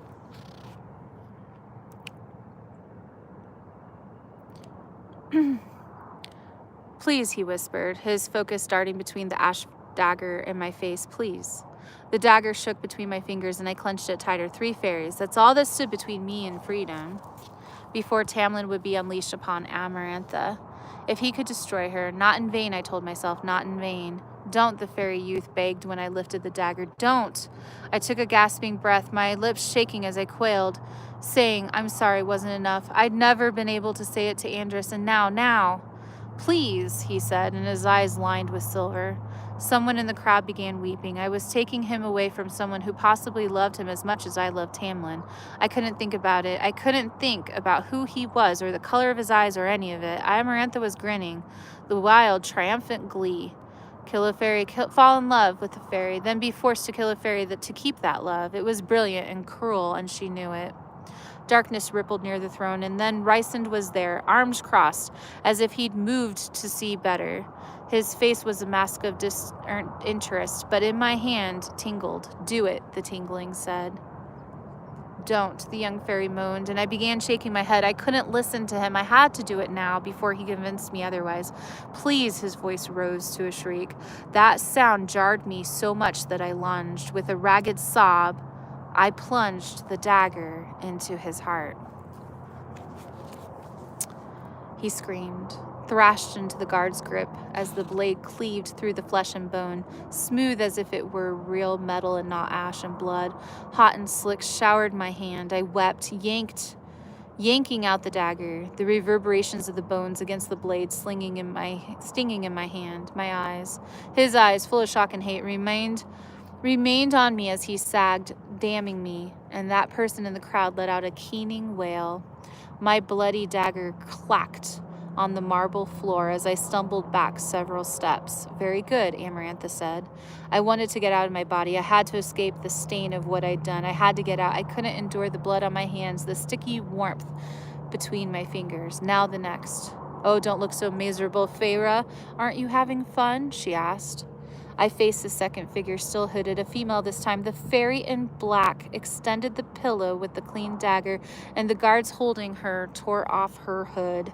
Her face was simple, and her hair was golden brown, like mine. Tears were already rolling down her cheeks, and her bronze eyes tracked my bloody hand as I reached for the second knife. The cleanness of the wooden blade mocked the blood on my fingers. I wanted to fall to my knees to beg her forgiveness, to tell her that her death wouldn't be for nothing. I wanted to, but there was such a rift running through me now that I could hardly feel my hands, my shredded heart, what I had done. Cauldron, save me, she began whispering, her voice lovely and even, like music. Mother, hold me, she went on, reciting a prayer similar to the one that I had heard once before when Tamlin eased the passing of the lesser fairy who had died in the foyer. Another of Amarantha's victims. Guide me to you. I was unable to raise my dagger, unable to take that step that would close the distance between us. Let me pass through the gates. Let me smell the immortal land of milk and honey. Silent tears slid down my face and neck, where they dampened the filthy collar of my tunic. As she spoke, I knew I would be forever barred from that immortal land. I knew that whatever mother she meant would never embrace me. In saving Tamlin, I was to damn myself. She's doing this to 3 random people, Carolina. Yeah, so Amarantha pulled out 3 random fairies and put cloaks over them, and she has to unalive all 3. That's her final task. I couldn't do this. I couldn't lift the dagger again. She already did one. Let me fear no evil, she breathed, staring at me, into the soul that was cleaving itself apart. Let me feel no pain. A sob broke from my lips. I'm so sorry, I moaned. Let me enter eternity, she breathed. I wept as I understood. Kill me now, she was saying. Do it fast. Don't make it hurt. Her bronze eyes were steady, if not sorrowful, infinitely worse than the pleading of the fairy beside her. I couldn't do it, but she held my gaze and nodded. As I lifted the ash dagger, something inside me fractured so completely that there would be no hope of ever repairing it. No matter how many years passed, no matter how many times I might try to paint her face, more fairies wailed now. Her kinsmen, her friends. The dagger was the weight of my hand, and my hand shining and coated with the blood of the first. It would be more honorable to refuse, to die, rather than to unalive innocence, but let me enter eternity, she repeated, lifting her chin. Fear no evil, she whispered, just for me. Feel no pain. I gripped her delicate, bony shoulder and drove the dagger into her heart. She gasped, and blood spilled onto the ground like a splattering of rain. Her eyes were closed when I looked at her face again, and she slumped to the floor. She didn't move. I went somewhere far, far away from myself. The fairies were stirring now, shifting, many whispering and weeping. I dropped the dagger, and the knock of ash on marble roared in my ears. Why was Amarantha still smiling, with only one person left between myself and freedom? I glanced at Ryson, but his attention was fixed upon Amarantha. One fairy, and then we were free. Just one more swing of my arm, and maybe one more after that. Maybe one more swing up and inward and into my own heart. It would be a relief to end it all by my own hand, a relief to go rather than face this, what I'd done. The fairy servant offered the last dagger, and I was about to reach for it when the guard removed the hood from the male kneeling before me. Is it going to be Lucian? Oh, I don't know.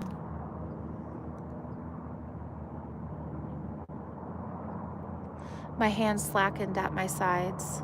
Amber-flecked green eyes stared back at me. Everything came crashing down. It's Tamlin. Everything came crashing down, layer upon layer, shattering and breaking and crumbling as I gazed at Tamlin. No! She has to do it to Tamlin. No! What? No! What? It's Tamlin. I whipped my head to the throne beside Amarantha's, still occupied by my high lord, and she laughed. He was up there. And she snapped her fingers. The Tamlin beside her transformed into the Ador, smiling wickedly at me. It's the Ador up there, not Tamlin. Tamlin's in the hood. She has to do it to Tamlin. It can't be. Tricked. Deceived by my own senses again, slowly my soul ripped further from me and I turned back to Tamlin. There was only guilt. Guilt and sorrow in his eyes, and I stumbled away, almost falling as I tripped over my feet. Something wrong? Amarantha asked, cocking her head. Not fair. I got out. Ryson's face had gone pale, so pale. Fair? Amarantha mused, playing with Jurian's bone on her necklace. I wasn't aware you humans knew of the concept. You killed Tamlin and he's free.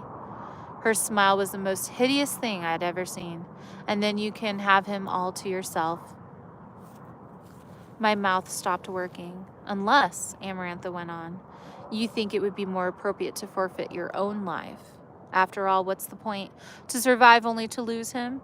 Her words were like poison. Imagine all those years you were going to spend together, suddenly alone. Tragic, really. Though a few months ago you hated our kind enough to butcher us, surely you would move on easily enough. She patted her ring. Jurian's human lover did. Still on his knees, Tamlin's eyes turned so bright, defiant. So, Amarantha said, but I didn't look at her. What will it be, Feyre? Kill him and save his court and my life, or unalive myself and let them all live as Amarantha's slaves. Let her and the King of Hybern wage their final war against the human realm. There was no bargain to get out of this, no part of me to sell to avoid this choice. I stared at the ash dagger on that pillow. Alice had been right all those weeks ago. No human who came here ever walked out again. I was no exception. If I were smart, I would indeed do it to myself before they could grab me. At least then I would go quickly. I wouldn't endure the torture that surely awaited me, possibly a fate like Jurian's. Alice had been right. But Alice had said something too. Alice said something to help me, a final part of the curse, a part they couldn't tell me, a part that would aid me. And all she'd been able to do was tell me to listen to what I'd heard, as if I'd already learned everything I needed. Oh, this is having Wizard of Oz vibes all of a sudden. Why are you so beautiful? Why are you so sweet, Matuli? I slowly faced Tamlin again. Memories flashed one after another, blurs of color and words. Tamlin was High Lord of the Spring Court. What did that do to help me? The great rite was performed. No. He lied to me about everything, about why I'd been brought to the manor, about what was happening on his lands, the curse. He hadn't been allowed to tell me the truth. He hadn't exactly pretended that everything was fine. No, he'd lied and explained as best as he could, and it made it painfully obvious to me at every turn that something was very, very wrong. The adder in the garden, as hidden from me as I was from it. But Tamlin had hidden me. He had told me to stay put and then led the adder right towards me and let me overhear them. He'd left the dining room doors open when he'd spoken with Lucian about the curse, even if I hadn't realized it at the time. He'd spoken in public places. He wanted me to eavesdrop, because he wanted me to know, to listen, because this knowledge, I ransacked each conversation, churning over words like stones, a part of the curse I hadn't grasped, that they couldn't explicitly tell me, but Tamlin had needed me to know. My lady makes no bargains that are not advantageous to her.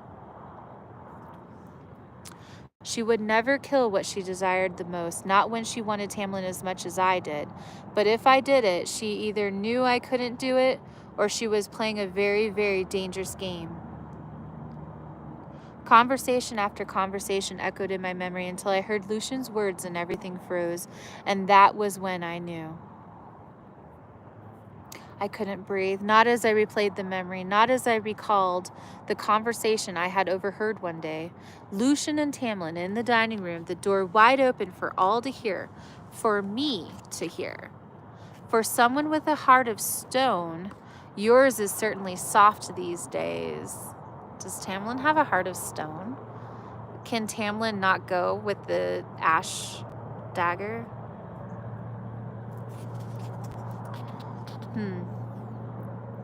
I looked at Tamlin, my eyes flicking to his chest as another memory flashed, the adder in the garden laughing. Though you have a heart of stone, Tamlin, the adder said, you certainly keep a host of fear inside it. Amarantha would never risk me unaliving him because she knew I couldn't kill him. Not if his heart couldn't be pierced by a blade, not if his heart had been turned to stone. I scanned his face, searching for any glimmer of truth. There was only a bold rebellion within his gaze. Perhaps I was wrong. Perhaps it was just a fairy turn of phrase. But all those times I'd held Tamlin, I'd never felt his heartbeat. I'd been blind to everything until it came back to smack me in the face, but not this time. That was how she controlled him and his magic. That was how she controlled all of the High Lords, dominating and leashing them, just as she kept Jurian's soul tethered to that eye and bone. Trust no one, Alice had said, but I trusted Tamlin. And more than that, I trusted myself. I trusted that I had heard correctly. I trusted that Tamlin had been smarter than Amarantha. I trusted that I had sacrificed, and it was not in vain. The entire room was silent, but my attention was upon only Tamlin. The revelation must have been clear on my face, for his breathing became a bit quicker, and he lifted his chin. I took a step toward him and then another. I was right. I had to be. I sucked in a breath as I grabbed the dagger off the outstretched pillow. I could be wrong. I could be painfully, tragically wrong. But there was a faint smile on Tamlin's lips as I stood over him, ash dagger in hand. There was such a thing as fate, because fate had made sure I was there to eavesdrop when they'd spoken in private, because fate had whispered to Tamlin that the cold, contrary girl he dragged to his home would be the one to break his spell, because fate had kept me alive just to get to this point, just to see if I had been listening. And there he was, my High Lord, my beloved, kneeling before me. I loved you. I love you. And then I stabbed him. Cheap wave. Hi, Evan. Oh, man. All right. We're on chapter 44. We got 2 more chapters left. We're going to try it. Page 398. I think that's about less than 20 pages. And the sun is starting to set. The sun is starting to set. The sun will be gone in about 30 minutes. Can we do it? Do it. All right, so she's got him. Tamlin cried out as my blood pierced his flesh, breaking bone. For a sickening moment, when his blood rushed onto my hand, I thought the ash dagger would go clean through him. But then there was a faint thud and a stinging reverberation in my hand as the dagger struck something hard and unyielding. Tamlin lurched forward, his face growing pale, and I yanked the dagger from his chest as the blood drained away from the polished wood. I lifted the blade. Its tip had been nicked, turned inward on itself. Tamlin clutched his pearls. No, Tamlin clutched his chest as he panted, the wound already healing. Ryson at the foot of the dais, grinning from ear to ear, and Amarantha climbed to her feet. The fairies murmured to one another. I dropped the blade, sending it clattering to the ground. Kill her now, I wanted to bark at Tamlin, but he didn't move as he pushed his hand against his wound, blood dribbling out. Too slowly. He was healing too slowly. The mask didn't fall off. Kill her now. She won, someone in the crowd said. Free them, echoed another, but Amarantha's face blanched, her features contorting until she looked truly serpentine. I'll free them whenever I see fit. Feyre didn't specify when I had to free them, just that I had to. At some point, perhaps when you're dead, she finished with a hateful smile. You assumed that when I said instantaneous freedom regarding the riddle, it applied to the trials too, didn't you? Foolish, stupid human. I stepped back as she descended the steps of the dais, her fingers curled into claws. Jurian's eye was going wild within the ring, his pupil dilating and shrinking. And you, she hissed at me, you, her teeth gleamed, churning sharp. I'm going to kill you. Someone cried out, but I couldn't move. I couldn't even try to get out of the way as something far more violent than lightning struck me and I crashed to the floor. I'm going to make you pay for your insolence, Amarantha snarled, and a scream ravaged my throat as pain like nothing I had ever known erupted through me. My very bones were shattered as my body rose and then slammed onto the hard floor, and I was crushed beneath another wave of tormentuous agony. Admit it. You don't really love him, and I'll spare you, Amarantha breathed, and through my fractured vision, I saw her prowl toward me. Admit what a cowardly, lying, inconstant bit of human garbage you are. I wouldn't say it even if she splattered me across the ground. I said, but Gen X. But I was being ripped apart from inside out, and I thrashed, unable to scream out in the pain. Feyre, someone roared. No, not someone. Ryson roared. Feyre. But Amarantha still neared. You think you're worthy of him, a high lord? You think you deserve anything at all, human? My back arched and my ribs cracked one by one. Ryson yelled my name again, yelled it as though he cared. I blacked out, but she brought me back, ensuring that I felt everything, ensuring that I screamed every time a bone broke. You got the same shirt from Target? Yeah, I got it from Target. What are you but mud and bones and worm meat? Amarantha raged. What are you compared to our kind, that you think you are worthy of us? Fairies began calling foul play, demanding Tamlin be released from the curse, calling her a cheating liar. Through the haze, I saw Ryson crouching by Tamlin, not to help him, but to grab the... You're all pigs, all scheming, filthy pigs, she screamed. I sobbed between screams of her as her foot connected with my broken ribs again and again. Your mortal heart is nothing to us, she said.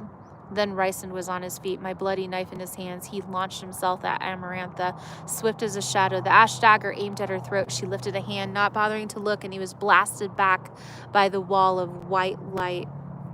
But the pain paused for a second, long enough for me to see him hit the ground and rise again and lunge for her. With hands that now ended in talons, he slammed into the invisible wall Amarantha had raised around herself, and my pain flickered as she turned to him. You traitorous piece of filth, she seethed at Ryson. You're just as bad as these human beasts, one by one, as if a hand were shoving them in. His talons pushed back into his skin, leaving blood in their wake. He swore, low and vicious, you were planning this all along. Her magic sent him sprawling, and it then hurled into Ryson again, so hard that his head cracked against the stone and the knife dropped from his splayed fingers. No one made a move to help him, and she struck him once more with her power. The red marble splintered where he hit it, spiderwebbing toward me. With wave after wave, she hit him, and Rice groaned. Stop, I breathed, blood filling my mouth as I strained a hand to reach her feet. Please. Rice's arms buckled as he fought to rise, and blood dripped from his nose, splattering in the marble. His eyes met mine. We're on page 401. Ouch. The bond between us was taut. I flashed between my body and his, seeing myself through his eyes, bleeding and broken and sobbing. I snapped back into my own mind as Amarantha turned at me. Stop. Stop. Don't pretend you care, human, she crooned and curled her finger. I arched my back, my spine straining to the point of cracking, and Ryson bellowed my name as I lost grip on the room. Then the memories began, a compilation of the worst moments of my life, a storybook of despair and darkness. The final page came and I wept, not entirely feeling the agony of my body as I saw that young rabbit bleeding out in the forest clearing, my knife on her throat, my first kill, the first I'd taken. I'd been starving, desperate, yet afterward, once my family had devoured it, I had crept back into the woods and wept for hours, knowing a line had been crossed, my soul stained. Say that you don't love him, Amarantha shrieked. The blood on my hands became the blood of the rabbit, became the blood of what I had lost, but I wouldn't say it, because loving Tamlin was the only thing I had left, the only thing I could not sacrifice. A path cleared through my red and black vision. I found Tamlin's eyes wide as he crawled towards Amarantha, watching me pass away and unable to save me while his wound slowly healed, while she still gripped his power. Amarantha had never intended for me to live, never intended to let him go. Amarantha, stop this, Tamlin begged at her feet as he clutched the gaping wound in his chest. Stop, I'm sorry. I'm sorry for what I said about Clythia all those years ago, please. Amarantha ignored him, but I couldn't look away. Tamlin's eyes were so green, green like the meadows of his estate. What a weird word to put in there. Green like the meadows of his estate? What are you, rich or something? A shade that washed away the memories flooding through me, that pushed aside the evil breaking me apart bone by bone. I screamed again as my kneecaps strained, threatening to crack into two, but I saw the enchanted forest. I saw that afternoon that we laid in the grass, saw that morning we'd watched the sunrise for a moment, just a moment, and I had known true happiness. Say that you don't truly love him, Amarantha spat, and my body twisted, breaking bit by bit. Admit your inconstant heart. Why does she keep saying inconstant heart? It's a weird word. Amarantha, please, Tamlin moaned. How many pages are we going to be moaning? His blood spilled onto the floor. I'll do anything. I'll deal with you later, she snarled at him and sent me falling into a fiery pit of pain. I would never say it. I would never let her hear that, even if she unalived me. And if it were to be my downfall, so be it. If it would be the weakness that would break me, I would embrace it with all of my heart. If this was... For though each of my strikes lands a powerful blow, when I kill, I do it slow. That's what the 3 months had been, a slow, horrible death. When what I felt for Tamlin was the cause of this. There was no cure, not pain or absence or happiness. So this is the riddle she had given, remember? The riddle is, for though each of my strikes lands a powerful blow, when I kill, I do it slow, but scorned, I become a difficult beast to defeat.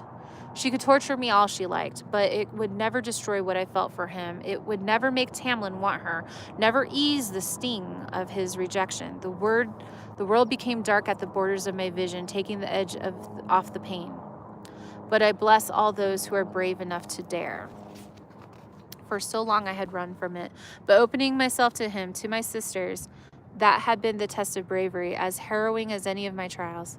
Say it, you vile beast, Amarantha hissed. She might have lied her way out of the bargain, but she had sworn differently with the riddle. Instantaneous freedom, regardless of her will. Blood filled my mouth, warm as it dribbled between my lips. I gazed at Tamlin's masked face one last time. Love, I breathed. The world crumbling into a blackness with no end, a pause in Amarantha's magic. The answer to the riddle, I got it out, choking on my own blood. The answer to the riddle is love. Tamlin's eyes went wide before something forever cracked in my spine. Moaning and purring. I woke up to Tamlin purring over my body. We're on chapter 45. Page 404. I think we got about 15 more pages left, maybe. Now we're fighting the sunset. What the heck? That sun is going down pretty fast. Clover's being so patient. All right. I was far away, but still seeing. Seeing through eyes that were not mine, eyes attached to a person who slowly rose from his position on a cracked, bloodied floor. Amarantha's face slackened. There my body was, prostrate on the ground. My head snapped into one side at a horribly wrong angle, a flash of red hair in the crowd. Lucian. Tears shone in Lucian's remaining eye as he raised his hands and removed the fox mask. The brutally scarred face beneath was still handsome, his features sharp and elegant. But my host was looking at Tamlin now, who slowly faced my dead body. Tamlin's still masked face twisted into something truly lupine as he raised his eyes to the queen and snarled, fangs lengthened. Amarantha backed away from my corpse. She only whispered, please, before the golden light exploded. The queen was blasted back, thrown across the far wall, and Tamlin let out a roar that shook the mountain as he launched himself at her. He shifted into his full beast form faster than I could see, fur and claws and pound upon pound of lethal muscle. She had no sooner hit the wall than he gripped her by the neck, and the stones cracked as he shoved her against it with a clawed paw. She thrashed out, but could do nothing against the brutal onslaught of Tamlin's beast. Blood ran down the furred arm from where she scratched. The Ador and the guards rushed for the queen, but several fairies and high fae, their masks clattering to the ground, jumped into their path, tackling them. Amarantha screeched, kicking at Tamlin, lashing at him with her dark magic, but a wall of gold encompassed his fur like second skin. She couldn't touch him. Tamlin, Lucian cried over the echoes and the chaos. A sword hurled through the air, a shooting star of steel. Tamlin caught it with a massive paw, and Amarantha's scream was cut short as he drove the sword through her head and into the stone beneath. And then closed his powerful jaws around her throat and ripped it out. Silence fell. Silence fell. It wasn't until I was again staring down at my broken body that I realized whose eyes I'd been seeing through. But Ryson didn't come any closer to my corpse, not as rushing paws, then a flash of light, then footsteps filled the air. The beast was already gone. Amarantha's blood had vanished from his face, his tunic, as Tamlin slammed to his knees. As he scooped up my limp, broken body, cradling it to his chest. Cradling me to his chest. He cradled me. Sorry. He cradled me. He hadn't removed his mask, but I saw the tears that fell onto my filthy tunic. I'm a dirty girl.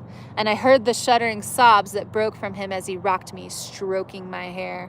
No, someone breathed. It was Lucian, his sword dangling from his hand. Indeed, there were many high fae and fairies who watched with damp eyes as Tamlin held me. I wanted to get to Tamlin. I wanted to touch him, to beg him for his forgiveness for what I had done, for the other bodies on the floor, but I was so far away. Someone appeared beside Lucian, a tall, handsome, brown-haired man with a face similar to his own. Lucian didn't look at his father, though. He stiffened as the High Lord of the Autumn Court approached Tamlin and extended a clenched hand to him. Tamlin glanced up only when the High Lord opened his fingers and tipped over his hand. A glittering spark fell upon me. It flared and vanished as it touched my chest. Two more figures approached, both handsome and young. Through my host's eyes, I knew them instantly. The brown-skinned one on the left wore a tunic of blue and green, and atop his white blonde head was a garland of roses. The High Lord of the Summer Court. His pale-skinned companion, clad in colors of white and gray, possessed a crown of shimmering ice. The High Lord of the Winter Court. Chins raised, shoulders back, they too dropped those glittering kernels upon me, and Tamlin bowed his head in gratitude. Sit on it, he said. No, I'm just kidding. Another High Lord approached, also bestowing upon me a drop of light. He glowed brightly and purred, the loudest among them all, and from his golden ruby raiment, I knew him to be High Lord of the Dawn Court. Then the High Lord of the Day Court, clad in white and gold, his dark skin gleaming with an inner light, presented his similar gift, and smiled sadly at Tamlin before he walked away. Ryson stepped forward, bringing my shred of soul with him, and I found Tamlin staring at me, at us, for what she gave. Ryson said, extending his hand, "We'll bestow upon our predecessors, have granted to few before." He paused. "This makes us even." he added, and I felt a twinkle of his humor as he opened his hand and let the seed of light fall on me. Why did this get dirty really fast? Tamlin tenderly brushed my hair. His hand glowed bright as the rising sun, and in the center of his palm, that strange shining bud formed. I love you, he whispered, and he kissed me as he laid his hand on my heart. Chapter 46, page 407. I think we got 10 pages left, roughly. Everything was black and warm and thick. Everything was warm and black and thick, inky, but bordered with gold. I was swimming, kicking for the surface where Tamlin was waiting, where life was waiting. Up and up, frantic for air, the golden light grew and the darkness became like sparkling wine, easier to swim through, the bubbles fizzing around me. And I gasped, air flooding my throat. I was lying on the cold floor, no pain, no blood, no broken bones. I blinked. A chandelier dangled above me, and I'd never noticed how intricate the crystals were, how the hushed grasp of the crowd echoed off of them. I bet you she becomes a fairy, doesn't she? Is she a fairy now, or she could still be a human? I bet you she's immortal. I groaned as I braced the hands on the floor, readying myself to stand, but the sight of my skin stopped me cold. It gleamed with a strange light, and my fingers seemed longer where I'd laid them flat on the marble. I pushed to my feet, and I felt strong. She's a fairy, darn it, or a vampire. Well, it might be one of those books. I felt strong and fast and sleek, and I had become a high fae. Oh, man. I went rigid as I sensed Tamlin standing behind me, smelled that rain. Irish spring. And a spring meadow scent of him, richer than I'd never noticed. I couldn't turn around to look at him. I couldn't move. A high fae, immortal. What had they done? I could hear Tamlin holding his breath, hear as he loosed it, hear the breathing, the whispering, the weeping, the quiet celebrating of everyone in that hall, still watching us, watching me, some chanting praise for the glorious power of the High Lords. It was the only way we could save you, Tamlin said softly. They could have done this the whole time. But then I looked to the wall and my hand rose to my throat. I forgot about the stunned crowd entirely. There, beneath Claire's decayed body, was Amarantha, her mouth gaping as the sword protruded from her brow, her throat gone, the blood now soaked the front of her gown. Amarantha was dead. They were free. They were all free. Tamlin was. Amarantha was gone, and I had killed those two high fae. I had.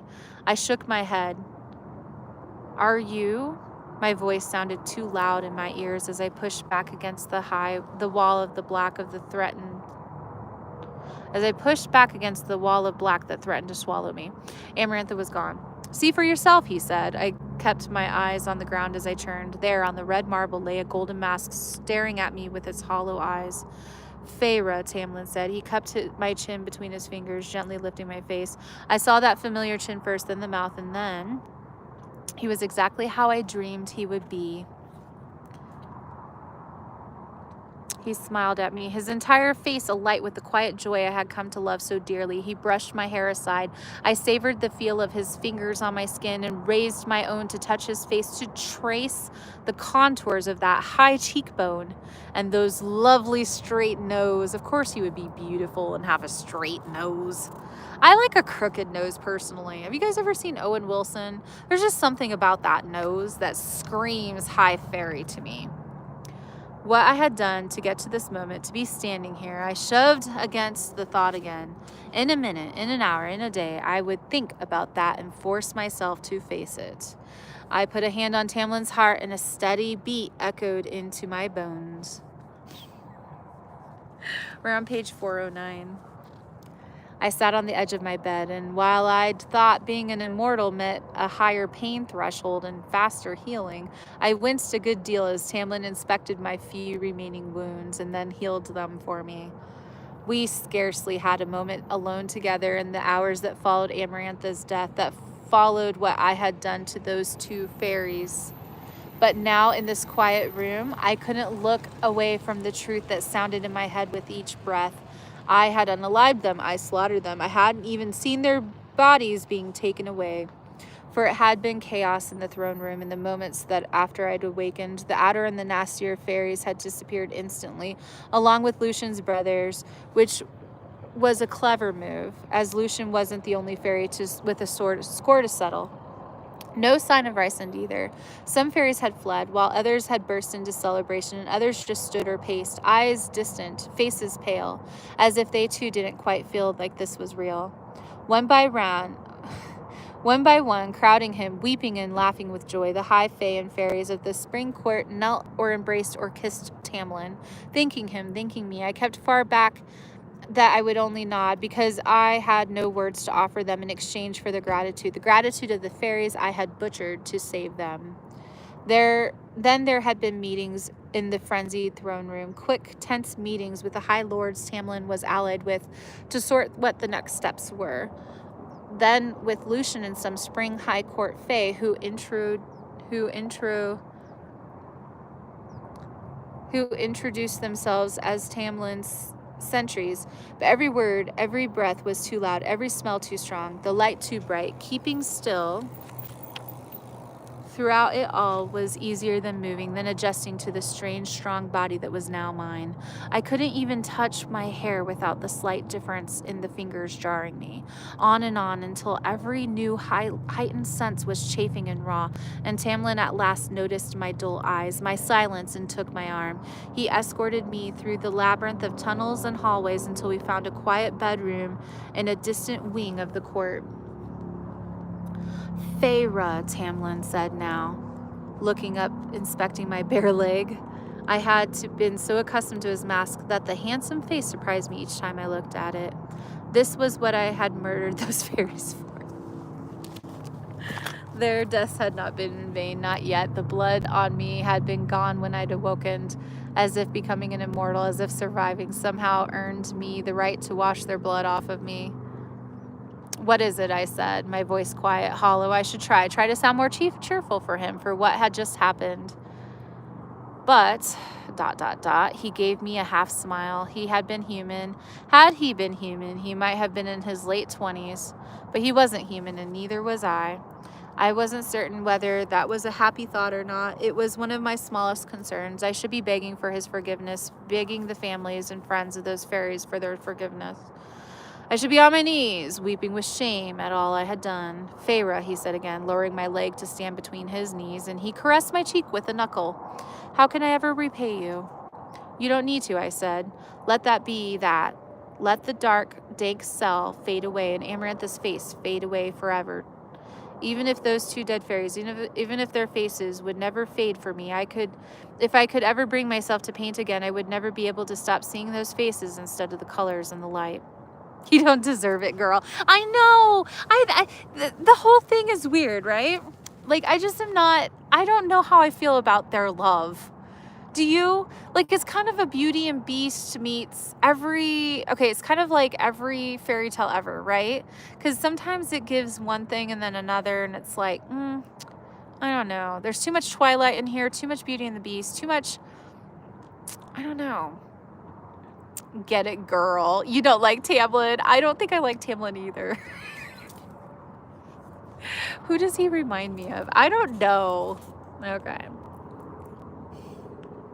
Tamlin held my face in his hands, leaning close, but then released me and grasped my left arm, my tattooed arm. His brows narrowed as he studied the markings. Feyre. I don't want to talk about it, I mumbled.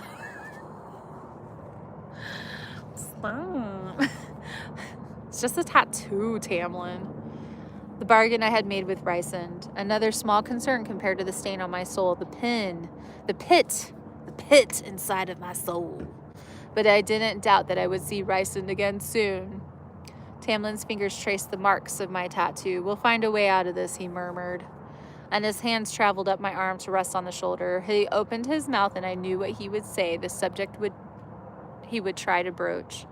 I couldn't talk about them, not yet.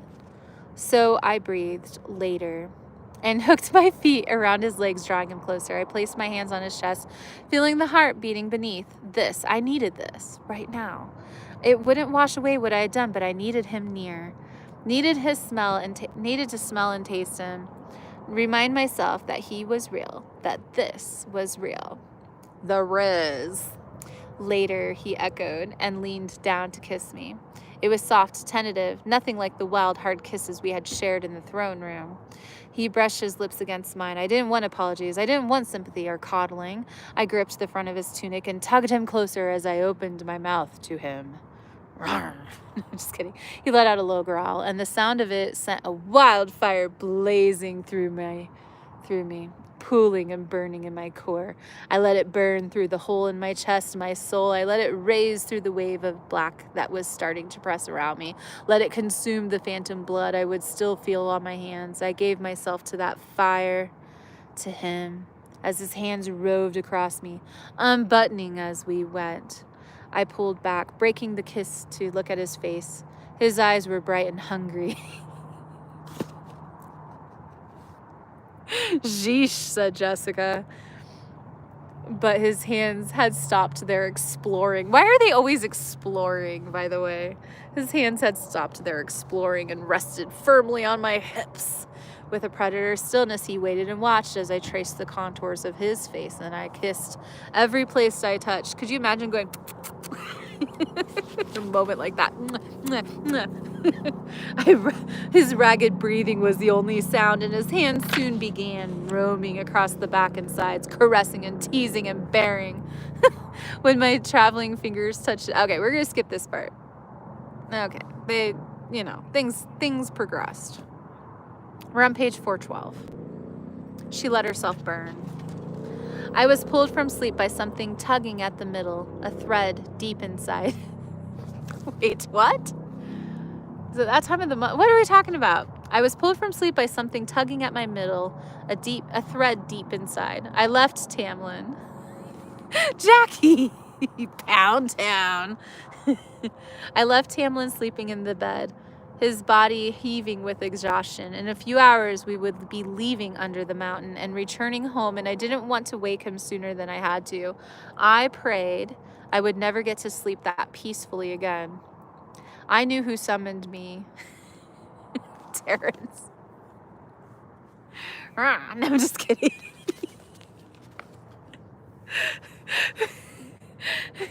I knew who summoned me long before. She's going to get it again. She's going to go to Ryson now. She's just going to magically be at Ryson's for a week. I know it. I knew who summoned me long before I opened the door to the hall and patted it down, stumbling and teetering every now and then as I adjusted to my new body, its new balance and rhythms. I carefully, slowly took a narrow set of stairs upward, up and up, until, to my shock, a trickle of sunlight poured into the stairwell, and I found myself on a small balcony jutting out the side of the mountain. I hissed against the brightness, shielding my eyes. I hissed against the brightness, shielding my eyes.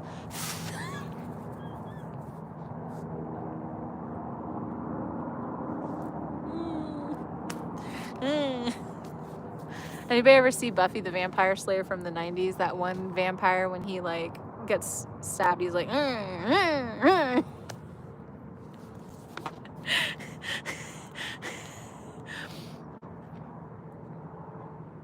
Ryson chuckled softly as he watched me hissing. I could vaguely make him out standing along the stone rail. I forgot that it's been a while for you, he said. My eyes stung from the light, and I remained silent until I could look at the view without a shooting pain going through my head. A land of violet, snow-capped mountains greeted me, but the rocks of the mountain were and bare. Not even a blade of grass or a crystal of ice gleamed on it. I looked at him finally. His membranous wings were out, tucked behind him, but his hands and feet were normal, no talons in sight. What do you want? It didn't come out with a snap like I had intended, not as I remembered how he had fought again and again to attack Amarantha just to save me. You love hissing at people. Then you relate.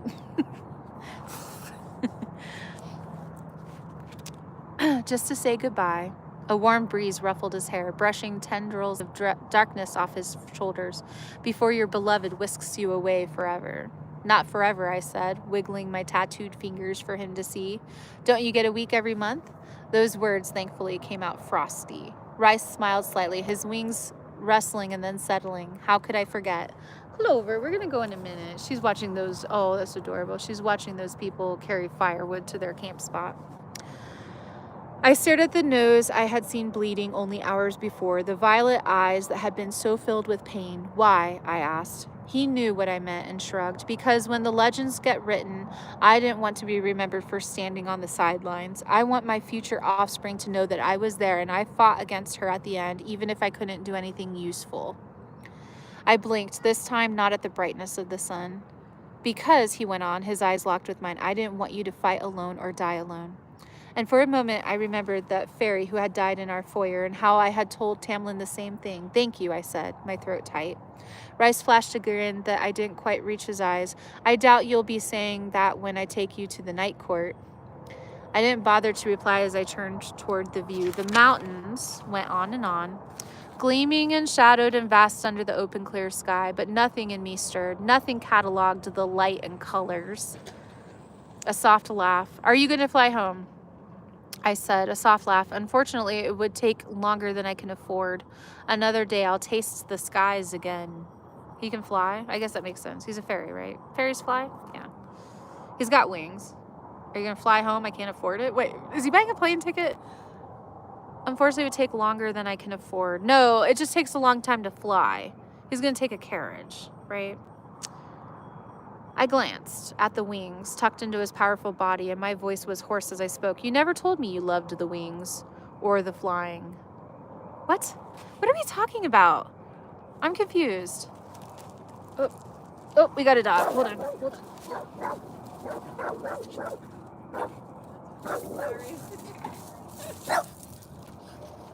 Clover, she's doing her job.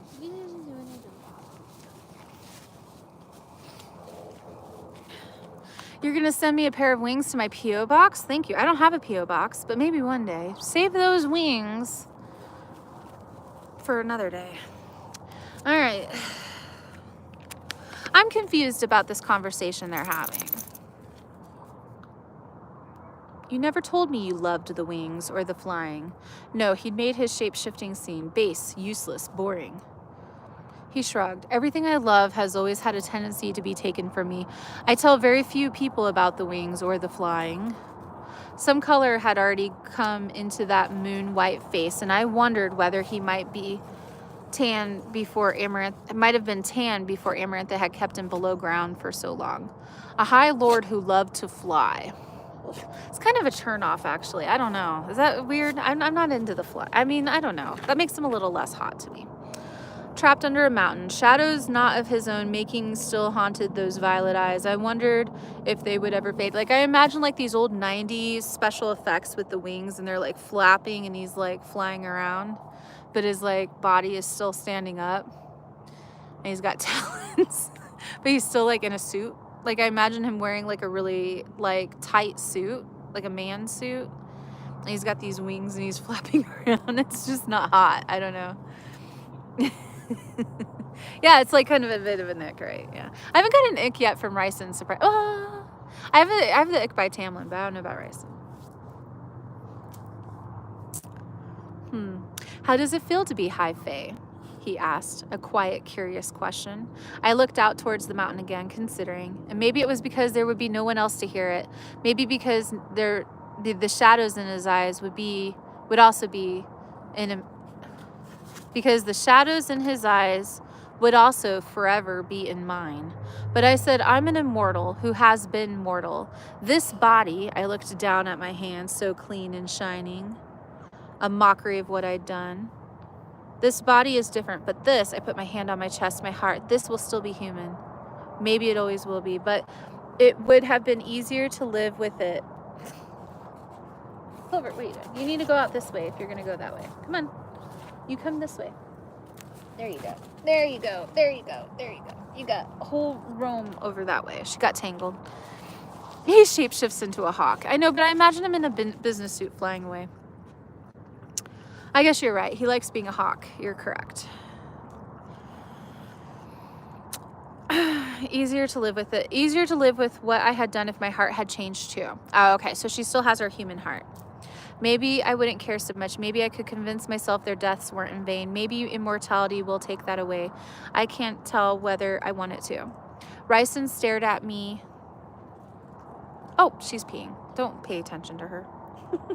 Nothing to see back there. Clover's not doing nothing. Ryson stared at me long enough that I could face him. Be glad of your human heart, Feyre. Pity those who don't feel anything at all. I couldn't explain about the hole that I already formed in my soul, so I didn't want to, so I just nodded. Well, goodbye for now, he said, rolling his neck as if he hadn't been talking about anything important at all. He bowed at the waist, those wings vanishing entirely, and had begun to fade into the nearest shadow where he went rigid. His eyes locked with mine, wide and wild, and his nostrils flared. Shock, pure shock, flashed across his features at whatever he saw on my face, and he stumbled backward. Actually stumbled. What is? I began. He disappeared, simply disappeared, not a shadow in sight into the crisp air. Wonder what that, what did he see? His eyes locked and he was shocked. Tamlin and I, okay, we're on page 415. We only got a couple, this page and this page. We only got 2 pages left. Tamlin and I left the way I had come in, through the narrow cave in the belly of the mountain. Before departing, the high fae of several courts destroyed and then sealed Amarantha's court under the mountain. We were the last to leave, and with a wave of Tamlin's arm, the entrance to the court crumbled behind us. I still didn't have the words to ask what they had done to those 2 fairies. Maybe someday. They probably buried them, Feyre. Get it together, Feyre. Maybe someday, maybe soon, I would ask who they were, what their names had been. Amarantha's body, I had heard, had been hauled off to be burned, though Jurian's bone and I were somehow missing. As much as I wanted to hate her, as much as I wish I could have spat on her burning body, I understood what had driven her, a very small part of her, but I understood it. Am I on speed? Wouldn't you like to know? It's just pure green tea, my guy. Tamlin gripped my hand as we strode through the darkness. Neither of us said anything when a glimmer of sunlight appeared, staining the damp cave walls with a silvery sheen. But our steps quickened as the sunlight grew brighter and the cave warmer, and both of us emerged onto the spring green grass that covered the bumps and hollows of his lands. Our lands. She trapped him. Just like that, they're her lands. Why? Did they get married? No, she's just a high fairy. Why are they her lands? The breeze, the scent of wildflowers hit me, and despite the hole in my chest and the stain on my soul, I couldn't stop the smile that spread as we mounted a steep hill. My fairy legs were far stronger than my human ones, and when we reached the top of the knoll, I wasn't nearly as winded as I might have once been. But the breath was knocked from my chest when I beheld the rose-covered manor. Home. In all of my imaginings in Amarantha's dungeons, I had never allowed myself to think of this moment, never allowed myself to dream that outrageously, but I had made it. I had brought us both home. I squeezed his hand as we gazed down at the manor, with its stables and gardens, 2 sets of childish laughter, true, free laughter, coming from somewhere inside its grounds. A moment later, 2 small, shining figures darted into the field beyond the garden, shrieking as they were chased by a taller, chuckling figure, Alice and her boys. Safe and out of hiding at last, Tamlin slipped an arm around my shoulders, tucking me close to him as he rested his cheek on my head. My lips trembled, and I wrapped my arm around his waist. We stood atop the hill in silence until the setting sun gilded the house and hills and the world, and Lucian called us to dinner. That's a weird dynamic. I stepped out of Tamlin's arms and kissed him softly. Tomorrow, there would be tomorrow, an eternity to face what I had done, to face what I had shredded into pieces inside myself while under the mountain. But for now, for today, let's go home, I said, and I took his hand.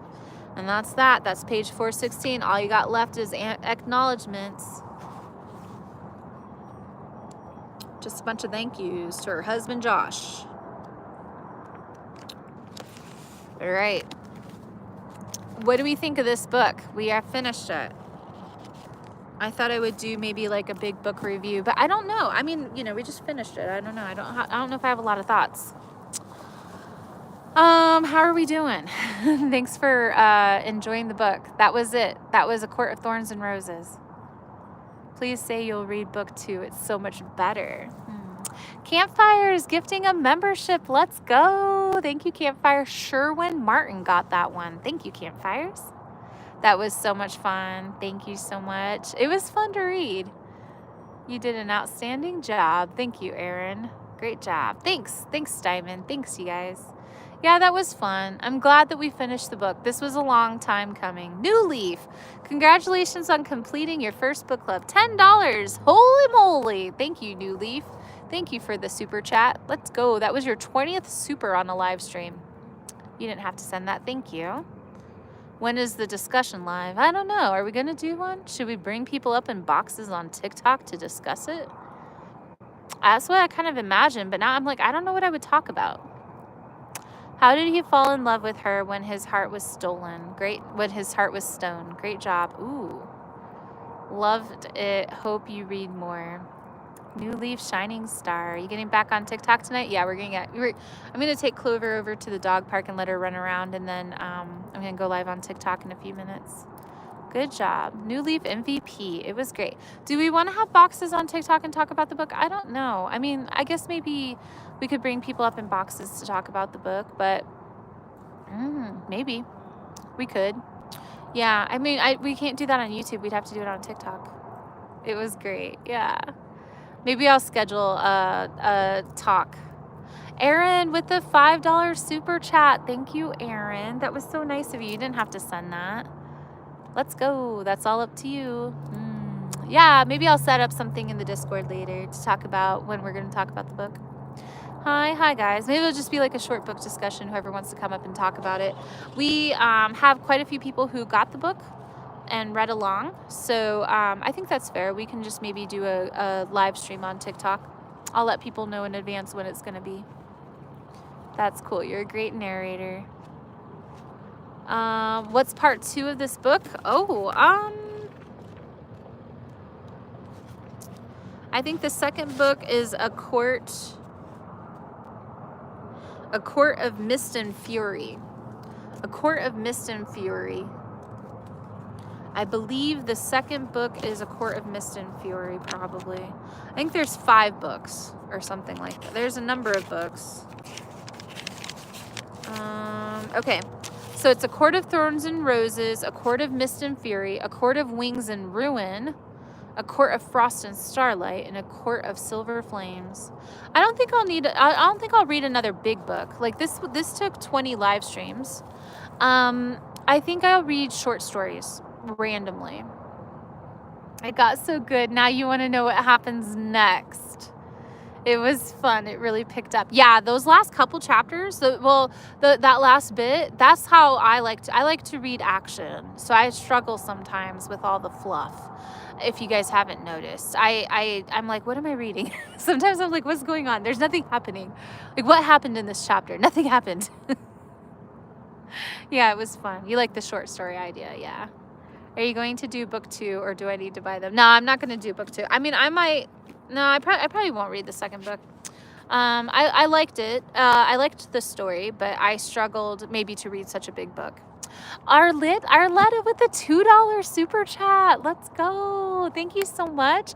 That was your 5th super on a live stream. Thank you. Yeah, your read aloud skills were awesome. It's so crazy to read out loud like that. I like you record because then I can go back and watch. Yeah, you can go back and watch. All of these 20 live streams are recorded. So if this is your first time tuning in, or if you missed one or something, you can always go back and see what happened. I'll probably go back and like add chapters to the descriptions or something. I haven't really gone back and added descriptions to really any of my videos, hardly. But I'm going to go take Clover over to the dog park. Thanks so much for hanging out and reading this book with me over the last several weeks. It's been fun. I've never done anything like this before. A lot of purring happened. Can we see Clover? Clover's right here. I'm going to take her. There's a little dog park over there. So I'm going to take her to the little dog park and let her stretch. I would take you guys, but we don't have a very good signal. And I think that it will lag, and I'll just take a break. And then I'll come back on TikTok and we'll do a TikTok live stream. All right, you guys, I'll probably give me like, I don't know, a few minutes, 10 minutes or something. It'll give me a little while. Can we watch the dog park? Nah, it's very laggy. It's very laggy, so I'm just gonna keep the phone over here. We'll do a little, maybe I'll try to do a little campfire after the sun sets more. Thanks everybody. All right, I'll be back on TikTok in a few minutes. I'm just gonna take Clover to the dog park, so maybe 30 minutes or so. I'll post in the Discord when I'm back on TikTok. See you guys in a little bit. Whoa, Trista with the $4.99 super chat. Thank you so much for reading to us. Trista, you're amazing. Thank you for sending that. You guys are the best. I appreciate those so much. That was your 10th super on a live stream too. Awesome. No, I'm not going to be back on YouTube tonight. I'll be back on TikTok though. I'll be on TikTok in a few minutes. I'm just going to take my dog.